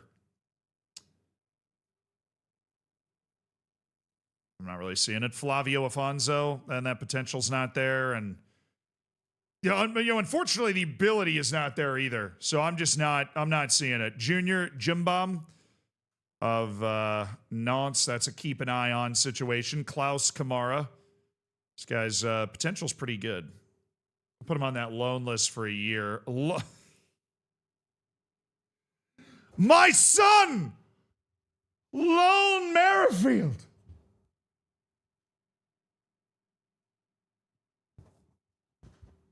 I've been looking for you for years, Lone Merrifield. For years. I've searched far and wide. Mamba, thank you for becoming a member on YouTube. Hell yeah. It was meant to be. Lone Merrifield, he's on the loan list. I'm going to put him on my loan short list. It would be a crime not to. The only issue is that the chosen one is actually not that good. Ebenezer Akinsanmiro. That is a sick name. Although I've been taught by nursery rhymes and such to fear people named Ebenezer, but should be fine. Right? What are the chances there are two bad Ebenezers, right? I mean, the last guy was a real Scrooge anyways. Fabiano D'Agostino. I'm sure there are other better young Brazilians than you. There's no reason for me to do this. Edson Ribeiro from Londrina, third division of Brazil. Loan list notification. It's like, hey, you seen this guy? Bebeto. Since when did we go to Brazil? Gustavo Fuba. Oliveira. Alex Bruno. We're going to go with a keep an eye. None of these guys are actually good enough to play for me. We're just getting a bunch of loan list notifications from a Brazilian agent or something. Marcio Roberto of Figueirense. Their wages are so low, I could never loan these guys in a million years. I mean, I don't know what they expect from me. Sergio João. I mean, clearly we just went over to Brazil. Cleberson Santos. I'm going to have like 80 Brazilians on my keep an eye list because we've apparently found every decent young Brazilian in the entire... This is insane. I mean, it's like 13 consecutive Brazilians from 18 to 19 years of age. What is that? Zaquinha. Like, I still don't have a clear picture of exactly how the scouting works to this extent because we don't get a ton of details about, like, who's providing the reports and who's just, handing it over. Last scouted by Chuck Sizzle. Leonardo Bruno. I mean, we're keeping an eye on all these guys because all of their potential is appraised at being very, very good. All of their potential is being appraised at being very, very good. And I'm not seeing somebody that has a bad kind of... I mean, this is unbelievable. It's literally like 20 straight players that have just been Brazilians that we found. This is insane. This is like... it's unstoppable. William. He goes in the Wonder Kid list. Chris. I mean, what is this? We just got bombed. It's like I've scouted every single...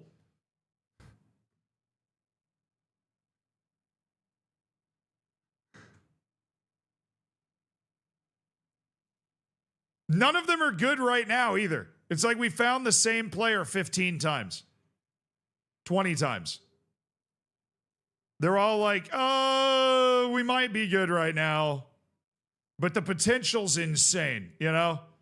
The potential's insane. Sebastian Nabila from Jablonec. Come on, you're a Slovakian that's never played for the national team, and you expect me to believe that you are like an elite first team player. It's just not, that's just not how this works. You're maybe a maybe. You are maybe a maybe. Noam Kamara, he's got too much to go. He's not going to cover that gap. I don't believe he's ever going to be that good, and I think that you are lying to me. Jesper Wright and Sunda. Finally, somebody that we can just hand over to our scouts and be like, yo, because we've apparently scouted all of these guys already. Leo Borges. Rodrigo Marquez from Sandefjord. Guess what? 27-year-old Argentine winger who's got 12s and 13s and everything. I am calling it now. Look this up when that scouting report comes in. That is exactly what that guy is going to be. Exactly. Is this the same Zealand that Kurt beefed with? Nah, it was the other one, dude.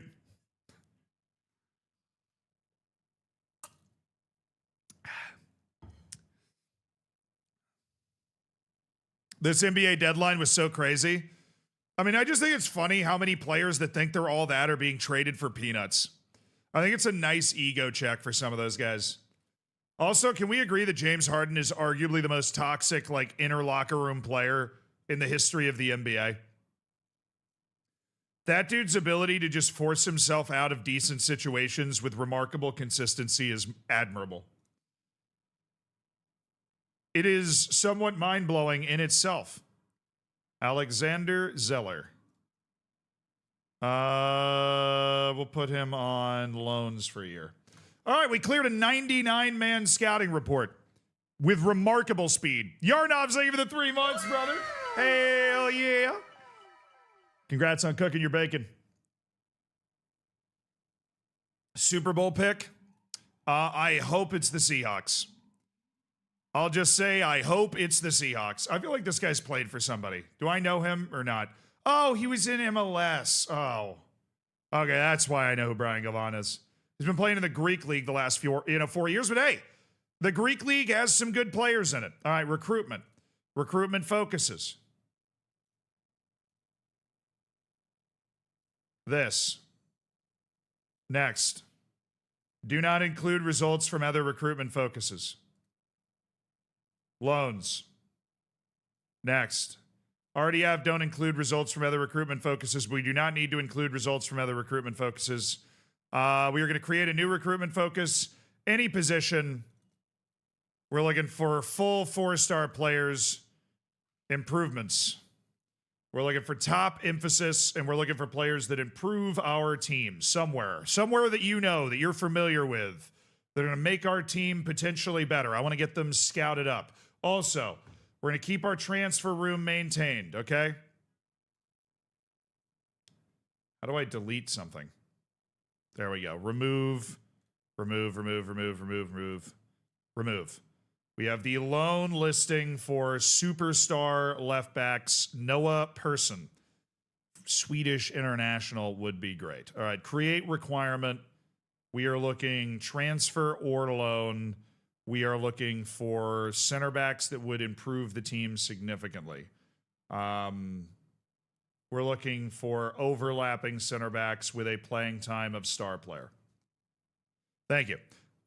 Create requirements. We are looking for central midfielders in possession, midfield playmaker. Damn you. In possession midfield playmaker. Out of possession, they're playing here as a defensive midfielder. And we're looking for star players that can do that. All right, create requirements. We are looking for a left wing who's a potential star player who in possession is also on the left wing. Not going to specify roles. Okay. Create requirements. We are looking for a left wing back, transfer alone, who has the chance to be a star player, advanced wing back on offense, on defense, fullback. Very versatile looking player. And we are also looking for potentially a superstar player that could do that at the right back position as well. Out of possession there, out of possession fullback, in possession advance forward. Looking for star player. All right, transfer room requirements have been listed out. We continue. DJ, thank you for the prime. Hell yeah, brother. Welcome to an Elite Online Gaming community. Have I checked the Andorran 11th tier yet? No, but I'm sure we will get on that at some point. Duran is showing pleasing progress. Well, that's good. We need, what I'm really happy about is that he's gone from a complete physical dud to somebody that can at least move a little. That makes me happy. He always had a great brain, and his brain continues to improve, but he's physically gotten better. All right, new intermediary suggestion, Omar Bayaz. He's asking to leave. Well, I'll just toss him up on that scouting list then. What do you say about that there, home slice? Wow, a lot of scouting reports, chat. This is great. Great work from the scouting team. Amir Hossein Zari. We can't have many Iranians left on this list.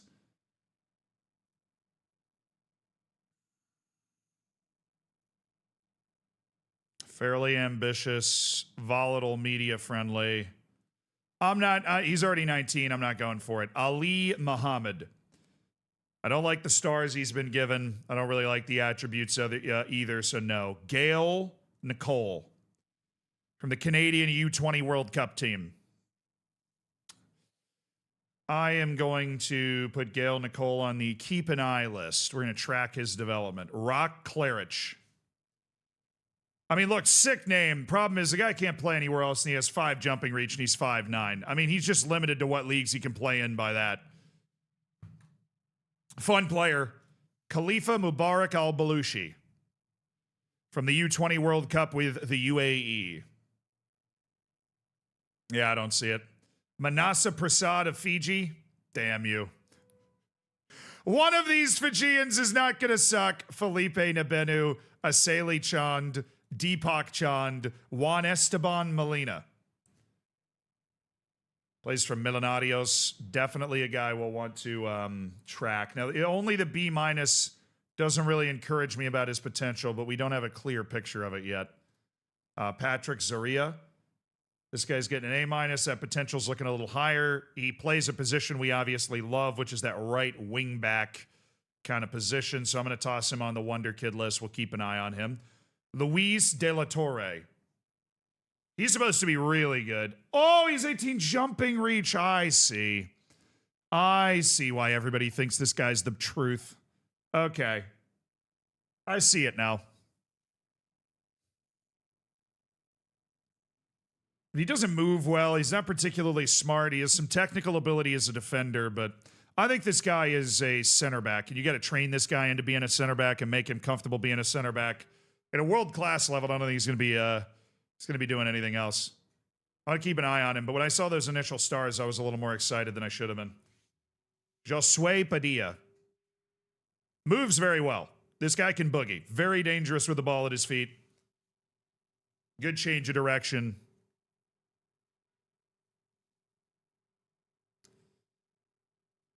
He goes on the Wonder Kid list. Mauricio Gonzalez. Please be good. I mean, natural fitness and balance are there two things that you could possibly be less excited about? Like, oh, he's a world-class balance beam artist. He's perfectionist mentality, though. So this is definitely, like, there's no way in hell we're not putting that guy in a short list somewhere.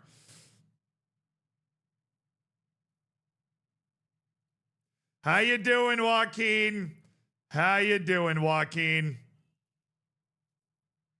Our Youth Academy kid came up with us. You know, we loaned him out a couple times, and then the board insisted we sell him, and we ended up selling him for $4.1 million after getting the board to renegotiate. He made one appearance for PSG already this season. The future's incredibly bright for Melilla boy Joaquin. Hey, old friend. We're just keeping him on the loan list right now. Jose Calderon. Now, there's a left wing back, you know, Spanish left wing back that I could get behind right there. But we didn't know about him when we were in the transfer window, so not much should we be able to do here. Whoop. Hey, what's this about? Oh, Haroun Ibrahim scored for Ethiopia. Let's go, baby. Way to play, Haroun. Abubakar Ba. From Al Hazim. He's playing in Saudi Arabia. Now, you're playing a dangerous game there, Buster. You're playing a dangerous game, but if my requirement recommendation's finding somebody, they're finding somebody. Oh, it was the first Ethiopia goal for Haroun Ibrahim. Nice work, buddy. Nice freaking work. Nice work, scouts. It's all coming together. I feel like our entire program is moving in the right direction. If you get Europe, would you sign Joaquin? No, his value is like over 40 million. Requirement recommendation, Harvey Vale of QPR. Probably looking to leave after they got relegated to League One. I understand the thought process, and maybe, you know, he plays a little left wing back. Maybe we're the team that picks him up. Maybe we send Hennig back. Wow, my scouts are turning in a shift. We got another batch of guys that have been scouted up by my scouting department. They're doing a hell of a job here. Churker, thank you for the 21 months. Not playing FM anymore. Oh, really? That's sad. I get it. But not playing FM anymore, but still supporting Club.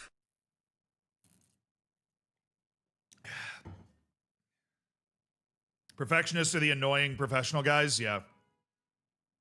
Lee Palmer. He's 20 years old and just not very good. Abdul Chand, Sakeli Singh, Tony Knight. Hey, there you go.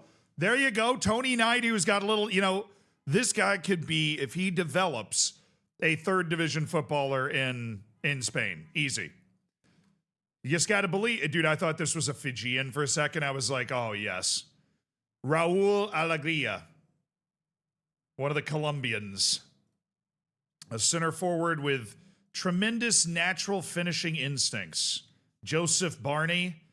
10 reflexes hurts, dog. I'm not going to lie. It hurts. It hurts. Yarlison Dios. He's on the Mallorca U19s. That's good. That means he's probably also Spanish. He is.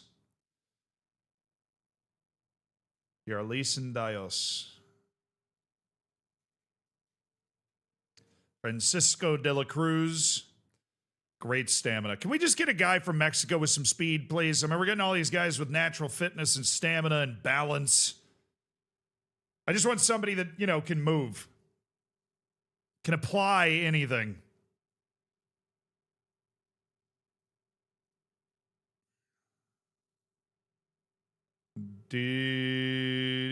Horacio Acevedo. Now, and let him go. Abel. Ooh. Abel or Matsea? Oh, only 59 million.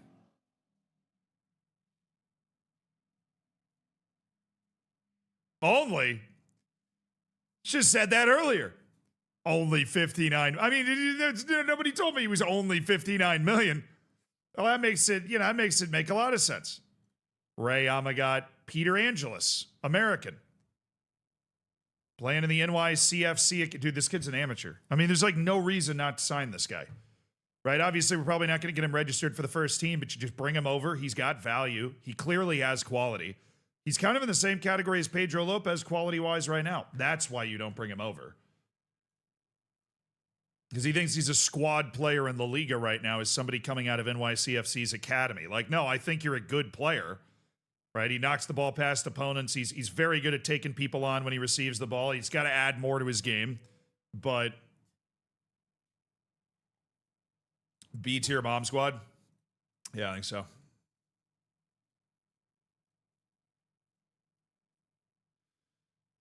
He's cool with French play.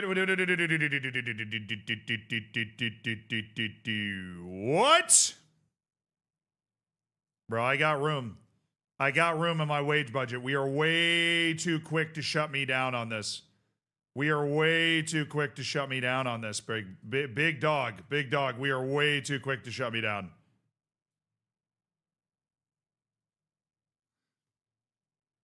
How did it go down even more?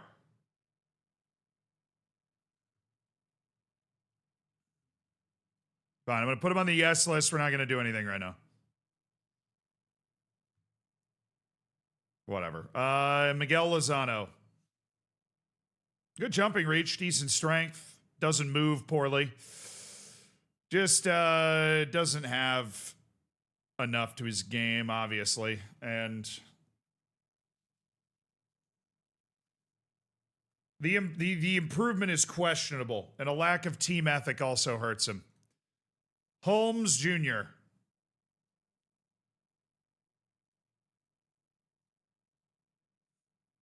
Monthly financial update. We making money, though. How do I not have... Why are we limiting my wages so aggressively?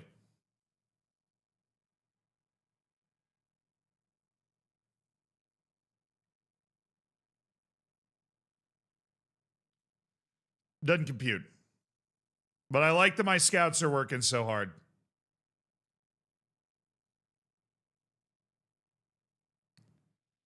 Dixon Job. Playing for young Africans in Tanzania. Oh, never mind. Dude's playing in the Tanzanian League. Playing for the Tanzanian national team. Playing at a decently high level, just not high level enough. Joe Gauchi, the Australian goalkeeper. I knew he wasn't at that level. I knew he wasn't. Yarne Stukers. You didn't even finish scouting him. That's not extensive knowledge. Frank Abubakar Diallo. We know. We know Frank Abubakar Diallo is the truth. I'm very aware of that. We know! Do-do-do-do-do-do. Onward, lads. Onward.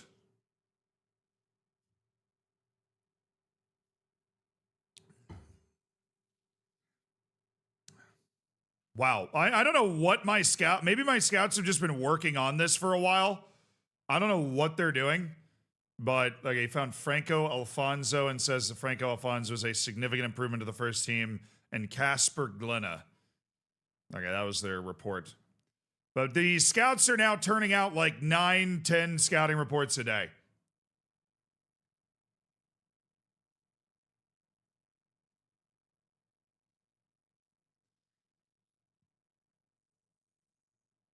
Yarson Valbuena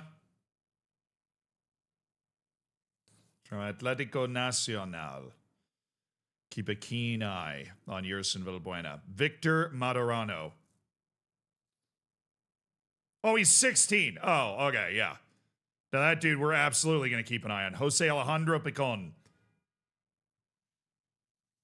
Oh, he's 6'5", bro. 6'5". Starting center on the Mexican national basketball team right here. Dude's got 16 jumping reach, 16 finishing, and he's not slow. Immediate attention grabber.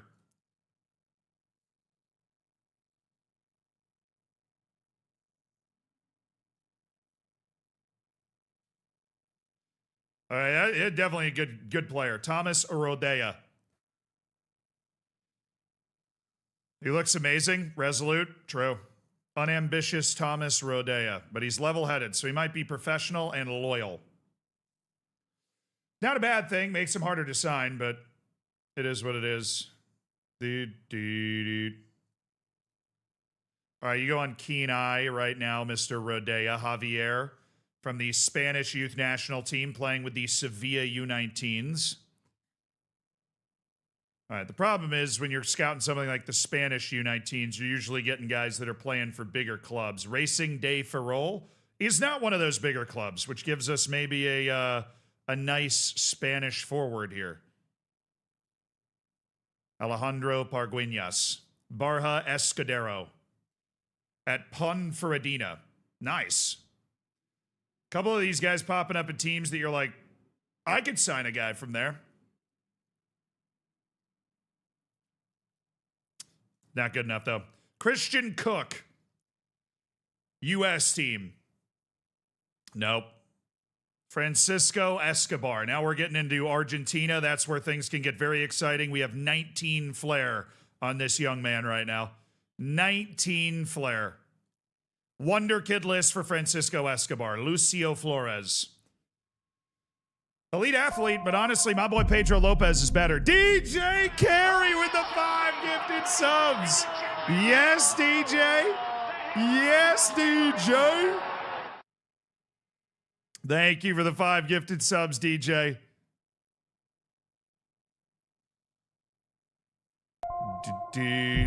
I'll keep an eye, but I mean, he's not that cool. Francis Abubakar from the San Diego. Oh, he's in an academy somewhere? Jendi, thank you for the 26 months as well. Welcome, bro. Hey, if you got a gifted sub from DJ, be sure to say thank you. I'm looking at you, Barry, Knox, Ask of Jules, and Skull. Say thank you or you're banned. I don't make the rules. But enjoy your lack of ads for a month, courtesy of DJ, and thanks for supporting the stream, dude. I think we signed this guy instantly. I think this dude mentally can play at the La Liga level right now, right? He's got the creativity, he plays well within the team, he works hard. His technical floor is very high. He doesn't have a ton of athleticism, but we're looking at a dude who's literally 17 years old right now. And he's free. Dude, shut up. Shut up. You're joking. I'm in La Liga, Francis. It's because he's 17. When does he turn 18? We'll set a reminder in the calendar. We'll set a reminder in the calendar. Matty Diarra. Oh, Matty Diarra's not near good enough. I don't know why we were scouting these guys. Ibrahima Balde. That guy is good enough. Thank you. Okay, so when is your 18th birthday? It is October 26th.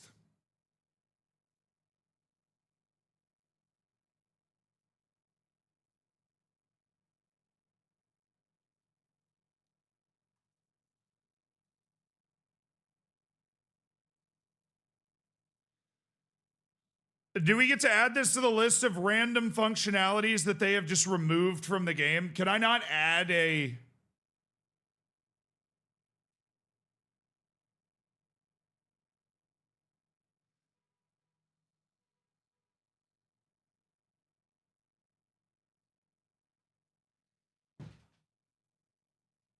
I can't add a note in the calendar.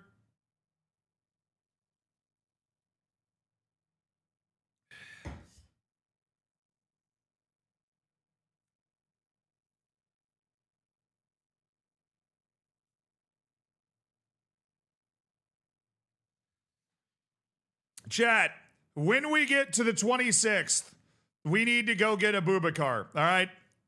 We need to go get a Bubakar when we get to the 26th. I've been waiting for this Stevanovic scouting report for so long. It is finally done in early October, and we've got to look at Filip Stevanovic.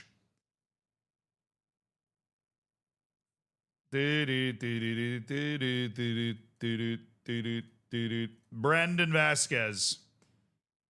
Oh, he's not as good as I would have hoped. Damn you, he stays on the maybe list. Javier Parra turns professional. Congratulations, Javier. And Frank Sajut.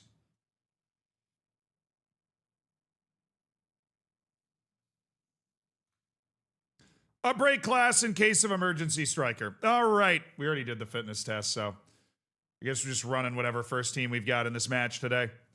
Keep our fitness up on the back end of this international break. We gave everybody a little bit of a break first, and now we're playing 2 local friendlies 10 and 7 days out. Just a couple of local teams here in North Africa. Yam Yogo scored a couple of goals, so that's pretty sweet.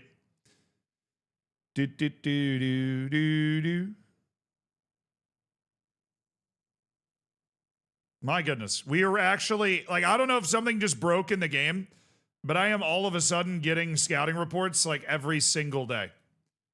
It's like they're finishing scouting reports every single day. I don't know what I've done to create the single most productive scouting staff of all time, but we've cut it down to 227 people that we're trying to scout. It's pretty sweet. I wish I knew what I did. I would like to have more scouts allowed, please.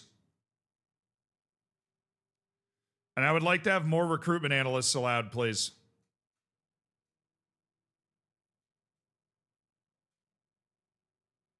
And I would like to have more coaching staff on UD Melilla. Thank you. All right. I like it. I like going through these scouting reports every day. We're going through the entire U20 World Cup. Dino Martincic of Slovenia.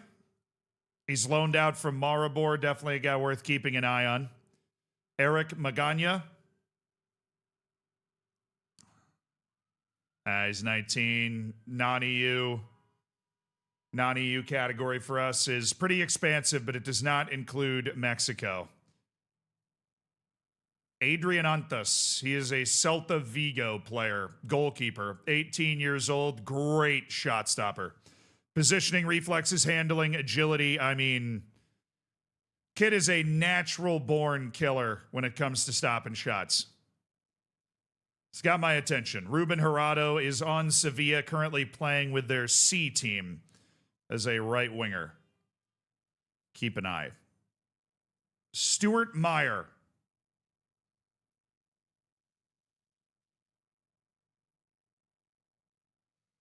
Casual 19 jumping reach on this guy.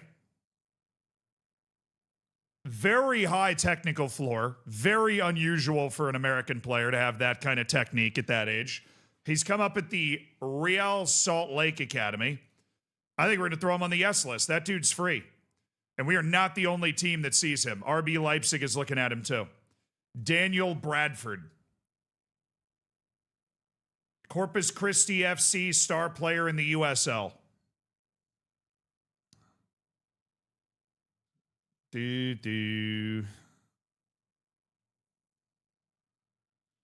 Shatara Wada. a left wing back from the Galaxy Academy. You really can just poach these academy guys if you want to. MLS just like feeds you guys. If you're in a country like, let's say, Germany, where nationality doesn't matter, or Poland, you just stack up a youth academy of those guys, develop them, sell them later. That's your new center back? He does not play center back, dude. I mean, you could try to teach him that, but yeah. That dude sucks. Henry Ahmed. All right, this guy's the most determined player of all time. 17-year-old Nigerian center back, plays at the Sparta Prague youth teams. He's too short, though. Daniel Okechukwu. Great attributes on this kid at 18 years old. Plays in Brazil, so I'm sure it's a very interesting story behind this, but this is a very good player. Mr. Okechukwu. Philip Zerkovsky. He's only 16, so I guess we'll just keep a keen eye. Olivier Albert. Or Olivier Albert. I don't know how you would even say that in Polish. He's got flair. He's got a little sauce to his game. I think we keep a keen eye. All right. Yeah, we've had a ton of different scouting stuff come back today. So we haven't moved as fast as we would have wanted. Number of scouts increased to 11. They tried to stop me from getting more recruitment analysts, though. Listen to me. Okay, never mind. I want more coaching staff. Never mind. At least you gave me more scouts. That was really the only thing I was going there to ask about. Saud Obaid. I don't see it. I do not see the vision. Gilbert Soliveis. I see. He's at Barcelona. So maybe a loan list for you? Yeah, we could loan. Not a very physically impressive player. Mohamed Hatoumi. Okay, so this dude's potential is insane. This guy he's on the yes list. We should sign him. He has a chance to be great. He's right in our backyard in Casablanca. Right in our backyard. So I think that was 2 more scouts. I think they literally gave me 2 more. That's so nice of them. Oh, you beautiful human beings. All right. Staff database. Recruitment team. Scouts. Add attributes. Judging player ability and potential. Boom, boom, boom. Any day now. There we go. Very good. Not physiotherapy. And then we have to go here. Oh, there is one. Oh, my goodness. Mario Fernandez. Wants to be a chief scout. Sometimes you can get these guys to agree to be here if you pay them a lot more money, but unfortunately, once you become a head physio or a chief scout, literally anywhere in the world, it becomes a problem. Olivier Rothenthrow. See, he is a chief scout, so he's going to want to be a chief scout. We will try to offer him double his current wage to become a scout, and he actually said yes, which is incredible. Did not expect that at all. And then Oscar Elizondo, who is a scout for Aspire. We are going to offer him a little bit more money than that so that he definitely says yes and doesn't re-sign with Aspire, but clearly a very good scout. So 2 more scouts joining the team is going to make our scouting even faster. All right, we've completed the signing of Elizondo. The Aspire scout saw the deal and went, that is an amazing deal. I'm signing that immediately. We respect that. Thank you.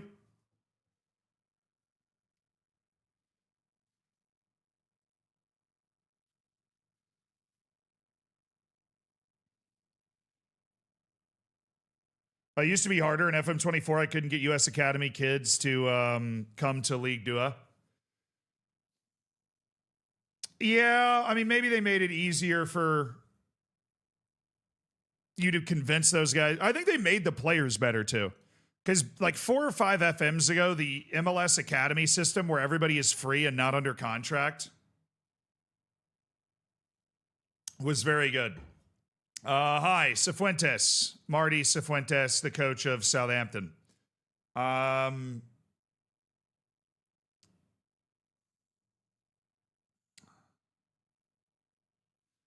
Little upset that Our lone center back is not playing as much as this guy thinks he should.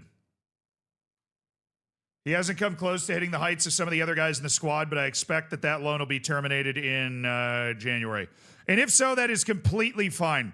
Now we continue our quest to learn everything about everybody that's come through the U20 World Cup. That is our lot in life. Mohamed Manga. 19 years old, mercenary, which isn't necessarily bad, but I'm not seeing enough professionalism to encourage me there. Juan Antonio Jimenez is at Villarreal. Definitely looking like a long-time top-flight professional player here. Brendan Abbott. Oh, he's in an academy with those stars. Oh, that's pretty good. I think I think we just hammer U.S. youth players for our B team because these guys are all free. These guys are literally all free to sign, and they are very competent players.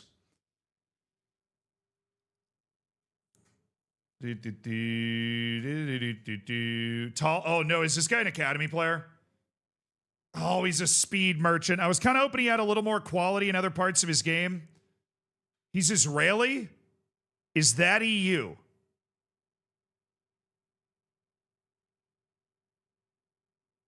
I don't remember. I know they're not actually in the EU chat, but there's like a million different qualifications in here. So it's Turkic nations, no. EU nations, no. Africa, Caribbean, Pacific Group of States nations, no. European Free Trade Association nations. European Free Trade Association nations. Do they count in that? I don't think they do, but I'm going to check. European Economic Area. Not in there. European Free Trade is Iceland, Liechtenstein, Norway, Switzerland. Okay. They're not in the African, Caribbean, and Pacific Group of States nations. Russia, Serbia, Albania, Armenia, Morocco, Tunisia, Moldova, Algeria, Bosnia-Herzegovina, Georgia, North Macedonia, Montenegro. Dude, that's non-EU. Oh, that sucks for him. That would have been a great backdoor cover there. Yeah, I mean, I could have just looked at the scouting report too, but why trust that? He's definitely a very good player. Matias Jaramillo. Dude, I thought there was 19 reflexes. I almost had a heart attack. Almost. 'Godwin Otoo. 17-year-old Ghanaian on loan from Torino. Physically, already incredibly impressive. The table is set for him to be a really good player. But I don't think he's in a wonder kid category. The potential's not overwhelming. Dude, the name. Bismarck Terry Pepra Opong.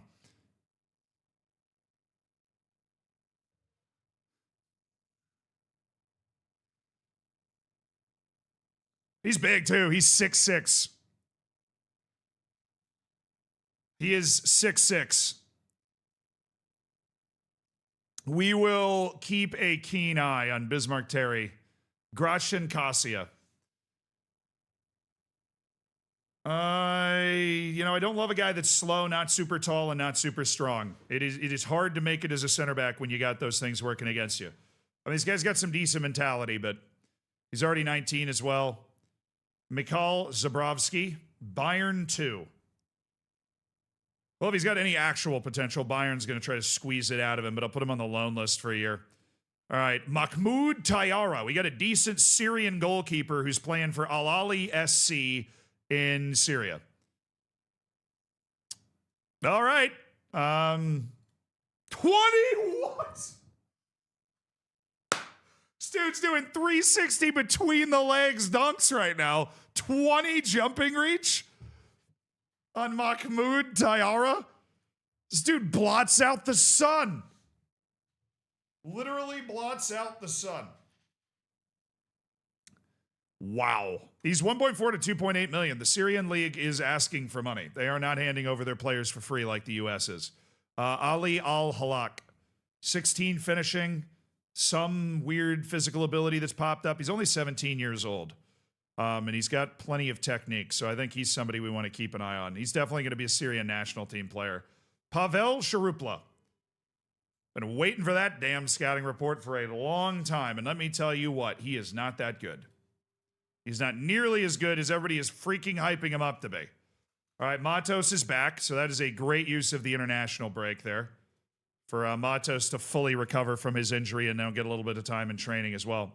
Now, let's see who we can put out there on the field. Obviously, we're going to have a few guys in international duty. Matos is still working his way back.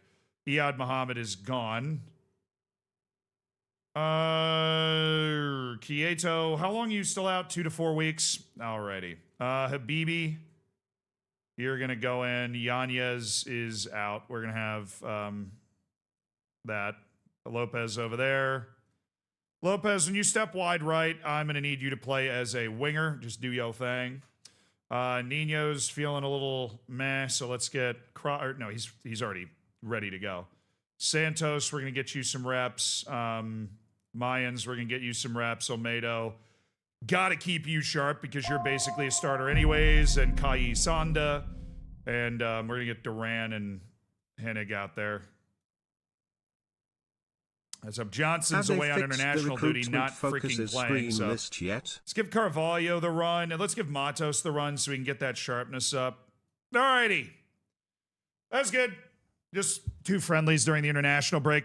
Most of my team doesn't play international football, and even when they do, they lose their match sharpness, so we're just trying to keep pace with the Joneses here. Marcelo Montañez, that is a sick name, but you have 2 jumping reach. How do you overcome that as a defensive midfielder? Tenacity, which you really don't have that much of. You're already 20 years old as well. I don't see it. Ivan Smith. Yvonne Smith.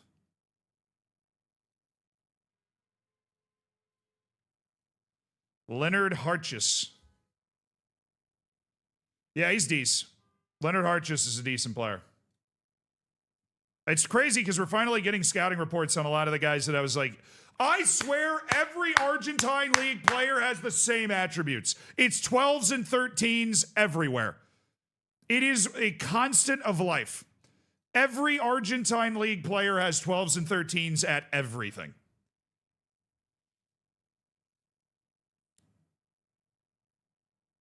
Joe Hodge, good player. Definitely a good player. Dobrillo, thank you for the 300 bits. Yeah, we played 2 matches. We have had so many scouting reports come in. My scouts just took a bunch of Adderall and have scouted everybody. We have scouted in the last week over 100 players. And we have gotten those reports in and been able to, it's a lot of the U20 World Cup guys that we're getting, which is obviously great. You know, this is going to be the scouts. Yeah. Don't worry, we already signed one of those scouts. That's the other one, Rathanov. He's a good scout too. Oliver Rathanov. Did I just say we lost a friendly? I thought we won. No, we won 11-0. So we didn't quite lose it. Jone Dutt. Dude, what a name. Jone Dutt possesses a fair amount of pace. He doesn't. What is my scat? He's just trying to find a positive. Salomon Cruz. What is this guy doing at Linfield? Sorry. Shout out to Linfield. Northern Irish League scouting the American academies. Pulls this guy out of the Dynamo Academy and he's starting for Linfield in Northern Ireland. Hey, man, you managed to get over to Europe. I mean, freaking. All right, Salomon Cruz. I'm going to actually keep an eye on him. Francisco Soruco. This guy's pretty good. Physically well-rounded. Pretty strong guy. Little short. Oh, it's the composure. Oh, my goodness. It's the 4 composure. It's the 4 composure. Just takes you completely out of it. Nana Frimpong. Oh, he's 16. All right. Yeah, cool. We'll just keep an eye. Keep a weather eye. Baba Bafor. He's free, dude.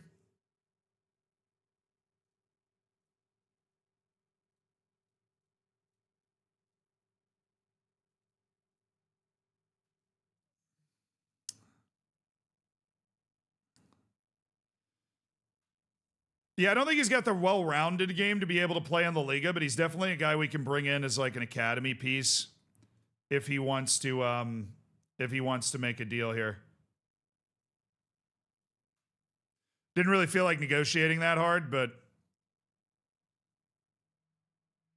the fact that he's an amateur guy, it makes him a really attractive signing. Saheed Michael, 18 heading, 8 jumping reach.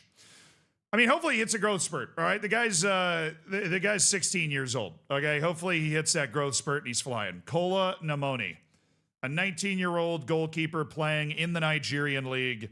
Somebody's got to pull him out because he actually has a lot of ability and fickle personality is not great. But we're going to put him on the yes list. I think he's a guy that we could snap up for cheap in the next transfer window. That could be either a B team, workhorse, or whatever else is going on. This kid's only 17. He's really smart. Durar Ghanam of Syria. Al Wada SC. And dude, the Syrian teams, they ask for money. They're not messing around. We scouted Papua New Guinea too, really. Eli Greece, Basil Davani, Emmanuel Passam, Nathan William. Finally, Jean Rickner Belgar, one of Haiti's best players. Everybody's going to be familiar with Jean Rickner Belgar at the World Cup. Definitely a good player. Definitely a saucy player. We're away at Sociedad in 5 days. It'll be really nice to hit the field again, honestly. Kind of forgot what it felt like to play a match. We've been so lost in the recruiting sauce today. Fix the budget. Thought our budget was fine. He's not that good. Another absolute mystery as to why Brian Galvan is getting such a high star rating when somebody like Ebenezer Atkinson Miro is, I mean, look at this guy. Are you kidding me? This guy's insane. I mean, this is a guy we're going to sign the first day of January, if not before. Like, he's insane. Ebenezer Atkinson Miro, I mean, he made a couple appearances for Inter in Syria last year. Right? And 2 appearances the season before, and he did a loan in Syria. Like, oh, come on. Oh, come on. Ebenezer Atkinson Miro he's an international player for Nigeria. Free agent, just sign him. We don't have the money. We don't have the wage budget.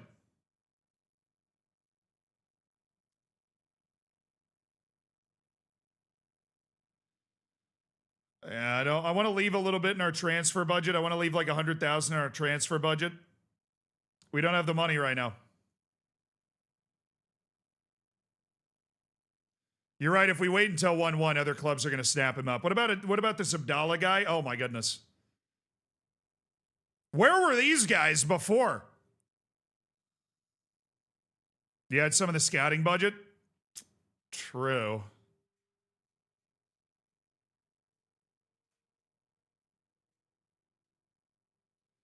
Moving the scouting budget over. I know, I think we got to advance a little bit. Meanwhile, we're getting our reports on the Fijians here. Waisa Dio, Joseph Nkrumah. Yeah, that guy is fantastic. We want to sign him immediately. We'll send Gabe Johnson back or just keep him on loan as an extra guy, right? Because we're going to do a little shuffling around, I think, when we hit it.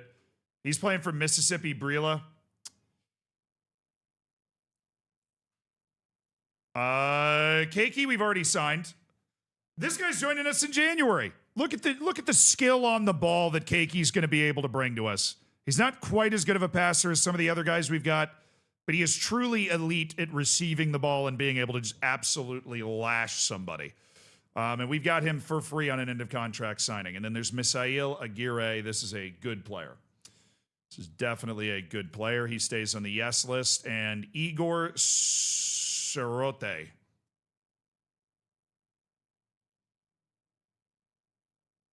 No, he's playing for Kalba in the UAE. These damn UAE players, man. It's like he's a good player, but his wage is over $2 million a year right now. We've already convinced Haroon Ibrahim to come play for us. You can't do too many of those guys. Hey, but Haroon Ibrahim just scored twice for Ethiopia in the international window, so I mean, it really is unbelievable, chat. We get a page of scouting reports every day. This is my favorite bug I've ever seen. I can scout everybody. Juan Camilo Martinez. It's kind of fair considering I was getting basically no scouting reports for like 2 months. They're just dumping all of them now. Now, we want Ebenezer. We want where is this team? Subiza? Who the hell is this? And how are they asking for this much money? This is a non-league team. It is an affiliate of Osasuna. So he's basically with Osasuna. That's why his value is so high, because he's a stud. Yasib Adusa. Nice beard. Yao Oro Tagba from Miami City. So he's playing amateur ball. There's like 5 dudes in the Ghanaian team that are coming from US, like USL teams. Adebola Faisal. No. Iranuj Shervinsky. He's got great pace, but I can see the potential's not there. Wojciech Vaclavek. The long tradition of Polish goalkeepers. Jacek Mazurek. It's an overlapping center back. I just don't see it. But okay. Bilal Suleiman. Well, we got one guy from Syria that's not good at all. Oh, first Paraguayan. David Toledo. Is it Mirasol? Thought that was a Cypriot or Greek team. I think there's a similar one. All right, 17-year-old midfielder with 16 pace. I mean, I guess you have my attention. Barely makes it onto the keep an eye on him list. Ramon Barreto. Unambitious, media friendly. You're never going to become anything. Marcelo Gonzalez. Yeah, he has nothing physically. Alcides Martinez. Playing in Paraguay at Libertad. Bit of a burner. Got some decent technique. I don't think he's ever going to become anything, though. Lighthearted. Oh, never mind. Oh, never mind. He's got unflappable. He has a ton of professionalism. He knows what it takes to be great. He puts the work in and day out to improve as a player. If there is any potential there, he is going to be able to get close to it. Jose Cifuentes. Finally, we got the Ecuadorian scouted, the Bristol City Ecuadorian. He moves to the end of contract list. He's not quite good enough that I'm jumping out of my skin here. Paulo Moreno. Yeah, I mean, we knew this kid was good. He's actually less athletic than I would have hoped. It's the guy we tried to loan from Liverpool. And David Atorbi, I know how good David Atorbi is. I had him on loan last season. He didn't really play for us. And by that, I mean he literally didn't touch the field for us. It is what it is. Juan Simon Kichian, Colombian at Ural in Russia. Sure, man. Get your paycheck wherever you can get it, I guess. Krzysztof Sobolewski. Yeah, I mean, for 16, he's really good. Sinali Diomande. Yeah, he's fun ball-playing type center back. Goes on the yes list. Okay, now let's check all of this, because I should have more transfer budget to put into my wage budget here, which I just did. So that should give me the ability to go after Ebenezer. Ebenezer Atkinson Miro. A tremendously skilled, well-rounded, professional individual.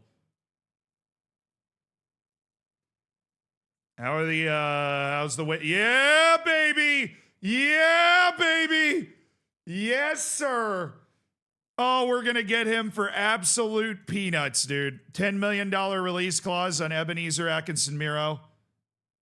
I'm going to go 15, actually. I'm going to go a little relegation release clause of 1.5 million. We're feeling pretty good. We're not in the relegation battle right now for Ebenezer Atkinson Miro. Yeah, he's good. He's good with that structure of the contract. What a signing that is. Obviously, we can't register him. We might try to get that center back recalled. Because if he recalls him, then it opens up a registration spot that we could then register Atkinson Miro for. Has to be minimum wage. Yep, 185, baby. Can't go below the 185. Technically, it's 181, but I'm going to give it a bit of a leeway. I don't want to get caught with anything there. Keep a keen eye on Andres Cantu. Adam Durkaj. Guy has no idea what the sport is played with, but he's really good without the ball. He thinks the ball is an oval. He's never even seen the ball before. He has no idea what he's supposed to do with it anytime it gets near him. But my goodness, you should see him when he doesn't have to touch the ball. He is special. Special player. If he doesn't have to touch the ball, he could be Messi without the ball. You were buried in the office? Dude, I know. But I'm not bothered by this. Like, we scouted the whole U20 World Cup, and all of a sudden, all of those reports are just coming to us now. Like, we're just getting bombarded with every single report from the U20 World Cup for some reason. But, I mean, we got to get all those reports at some point. I'd love to play a few matches kind of in between that, but what was his personality? Resolute, yep. Yeah, I think you got an opportunity. Abdul Latif Ibrahim, no. Hussein Rabea, no. Omar Al-Omar, no. Plus unambitious. Pakwa Tiampo, Saleh Al-Dasari. You know, there could be a Saudi wonder kid out here. Probably not the kid playing for Al-Hilal. Abdullah Al-Ghamdi. Available for just $2.3 million. What a steal, man. What a steal. Tariq Al-Kaibari. Low determination. Say less. Abdulaziz Al-Said. Fairly professional. Media friendly, so he's not that professional. But he is at least worth keeping an eye on, even though he is a little expensive. If he hits the top end of that, we're good. Periklis Kasnakidis. Can't jump well, but my goodness, can this 16-year-old he can leave in a challenge and a half. Say Ricardo. It's one of the guys we were scouting for a potential role in the first team. He goes in the maybe list for a year. Oh my goodness, we play in 2 days. Hey, shout out to my scouting department, though. They're putting in an absolute shift. It's an unstoppable, day of productivity over this international break for my scouting department. And we have found some guys that we definitely, want to make some moves for. And shout out to Ebenezer for saying, hey, I would like to come play for you. And I'm like, hey, I would love to have you. You need to use the eye tracking tool. Oh, Aris, you want to create a player emote? Aris, we need to know. Dude, that's a sick redemption. What do you didn't, we need to know what player? What player do we need an emote made for?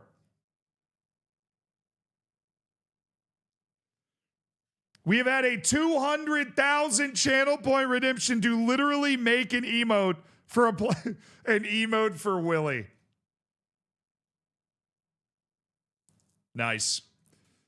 We are going to officially submit an emote for Willie.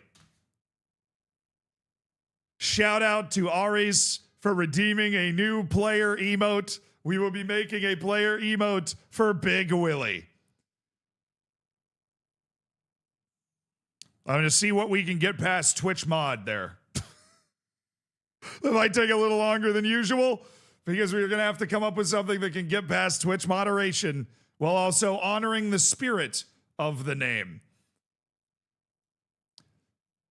Mohanad Al-Kurdi, Charles Tokolo, Luke Dabrowski. This guy is a real player. He's available for loan. Nice loan list for a year for Luke Dabrowski. Recruitment focuses are plodding along. We play today. Let's go. Free Willie the Whale. Not a bad idea.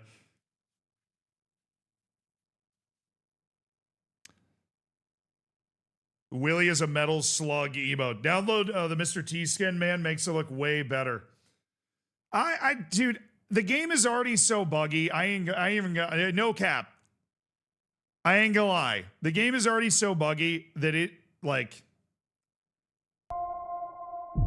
The idea of using skins scares me because of how buggy the game is. Does that make sense?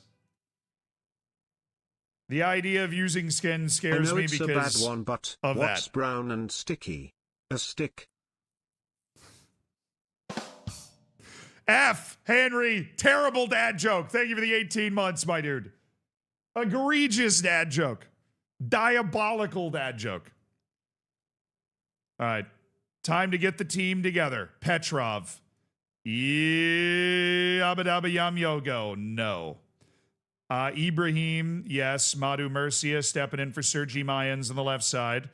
We are going back with Max Million Hennig. Our playmaker is Paul Duran. Wrong spot. My goodness. It scrolled while I went up. Okay, Duran is there. Matos is there where Carvalho was. We are going to start Nino. Yes, we're going to start Yanez because he's definitely been on fire. Left wing, you know, it's still a bit of an open competition. It's definitely still a bit of an open competition for that left wing spot. I think out of Habib's spot, we are going to go with De Leon. We are going to go with De Leon. The Puerto Rican Red Lion, Jeremy De Leon's going to get the start at Real Sociedad today. All right, who's coming back from an injury? Quieto. We're going to do a little training, individual training, injury rehab, general rehab for him just to make sure that he's able to get some attributes back because Quieto's the guy that's supposed to be starting at left wing. Here we go, baby. Here we go. It's hard to get back in that mindset after all the scouting we just did and the hundreds of scouting reports we just looked at. Skins fix bugs, I've heard. That could be nice. Maybe I should talk to Mr. T. I know him. Go out there and enjoy the match without any pressure. I know it's a big stadium. It's a big, shiny stadium. We have earned the right to play in big, shiny stadiums, chat. We have earned the right to... We are third in La Liga. Coming out of that international break. Everybody is learning to take us for real. We have 4 wins, 2 draws, and a loss in our first 7 La Liga matches. This is probably the hardest match we've had at Sociedad.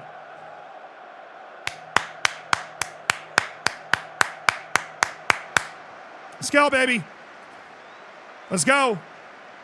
Little handshake. Yeah, you got a goofy haircut, bro. That's goofy. Can't look in the eye of Hannibal Barca, can you?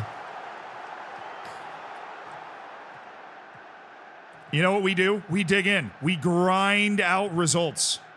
We dig in. We grind out results. That's what we do. Defense first. Defense builds into offense. Offside. No? Okay. Good talk. Soler obviously is an instant. We got to be with him. Hey, adjustment. Oyathabal's trash anyways, clearly. It's one of those plays they would have called it offside if he had put it on target, but because, Nino.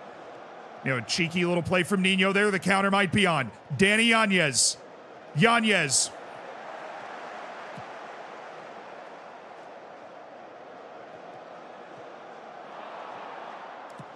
Nice recovery by Simeon Petrov. He looked cooked, but he was able to cut off the angle, force a shot into the side netting. The Petrov penitentiary lives. The surprising speed from the Bulgarian. Great ball by Setford. Hennig. Ooh, a runner for the Red Lion. Jeremy, ref. It's violence, referee. It's violence. It's a...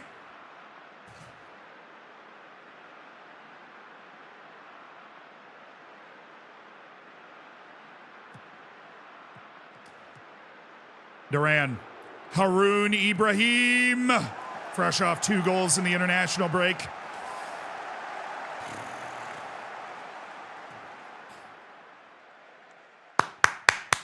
Keep fighting, boys. Keep fighting. Dig in. Tooth and nail. Every day. You got to die to get 3 points out there. Tooth and nail. Every day. We fight. Now, Nino's a real player. Resilient winner, thank you for the Jeff 17 Bezos months. does not need this money as much as your 5-head, D. Also, Debrillo, I just saw those 300 bits. Thank you so much. Welcome to the Twitch side of things. I appreciated the bits, dude. I'm sorry it took me so long. I hope you're still here. Just to hear me say that. Jeff Bezos does not need his money as much as your 5-head. Thank you. 4-head like this requires a lot of maintenance. Yeah, nice, nice. Had that blocked if it was on target. Nice. Every minute that goes by that it is 0-0 is a win for us. We were semi-professional 3 years ago. We just got to go out there and play like we belong.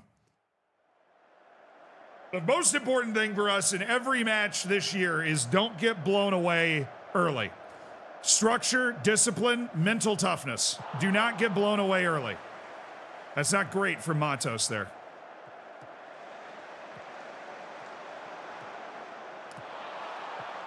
Oh, yes! The Red Lion, Jeremy De Leon! The Puerto Rican sensation. That's probably offside, but let's just vibe with it. Never mind. Definitely off. Yeah, definitely off. That was always off. That's the only reason he hit it like that, is because it was offside.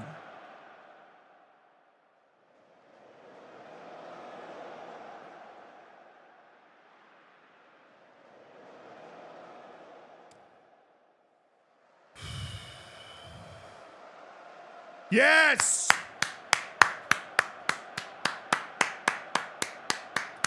Yes! Way to play, baby. Way to play. Way to play. 45 minutes at Sociedad. It's 0-0.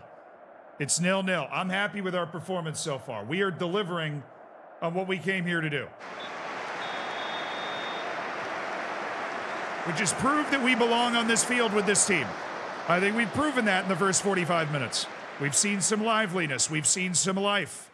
You know, De Leon's been making some plays. Tommy Setford looks good. The defense is recovering well.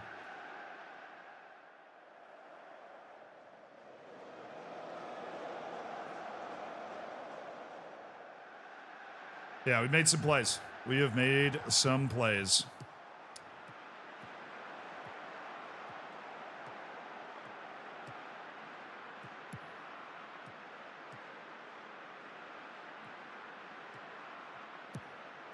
Nice. That ball out of here. Oy, oh. Subs. We got a lot of options. Let's give him some time.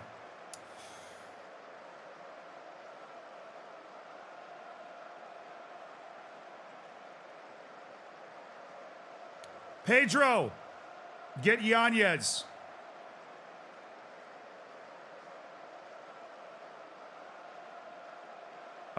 Santos, I need you to get Haroon. He's not doing well today. Yamyogo, get Petrov.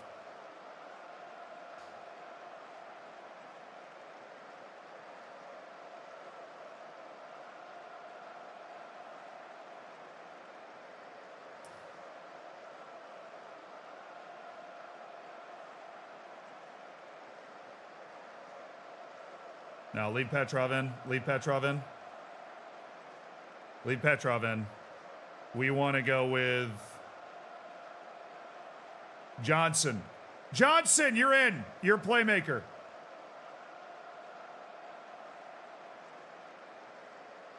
No, you're not. Johnson, you're in. Just new ideas in the midfield. Get Matos off.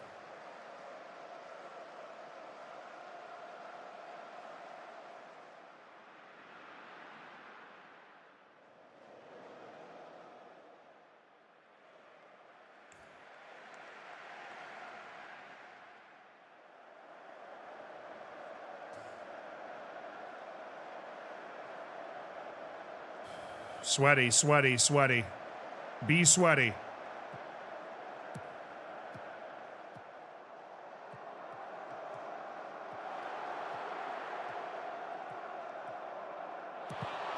That's all right.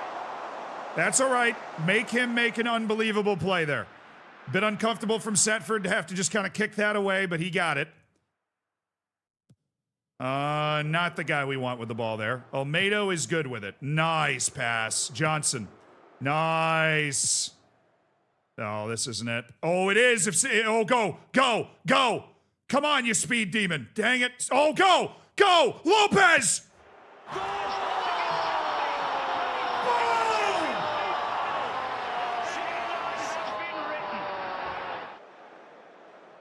The speed makes the difference. Sergio Santos chips it around him. Pedro Lopez is there in no time flat with the cutback to Nino. I just had a feeling that speed was going to make the difference. It felt like they were playing a little too high to be able to respect Pedro Lopez. And I was right. All right, Setford, keep your head. Simeon, he's right in front of you. Good. Good thing about playing a back three with one bad passing center back is there's always a wide open dude to pass to. All right, Murcia. Oh, Nino. Go. Nino!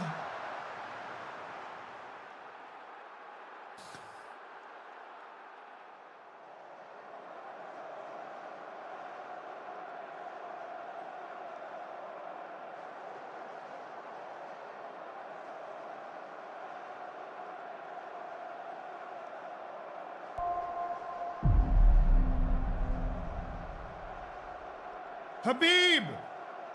De Leon's run his race today. Give me Habib. Are we winning the league already?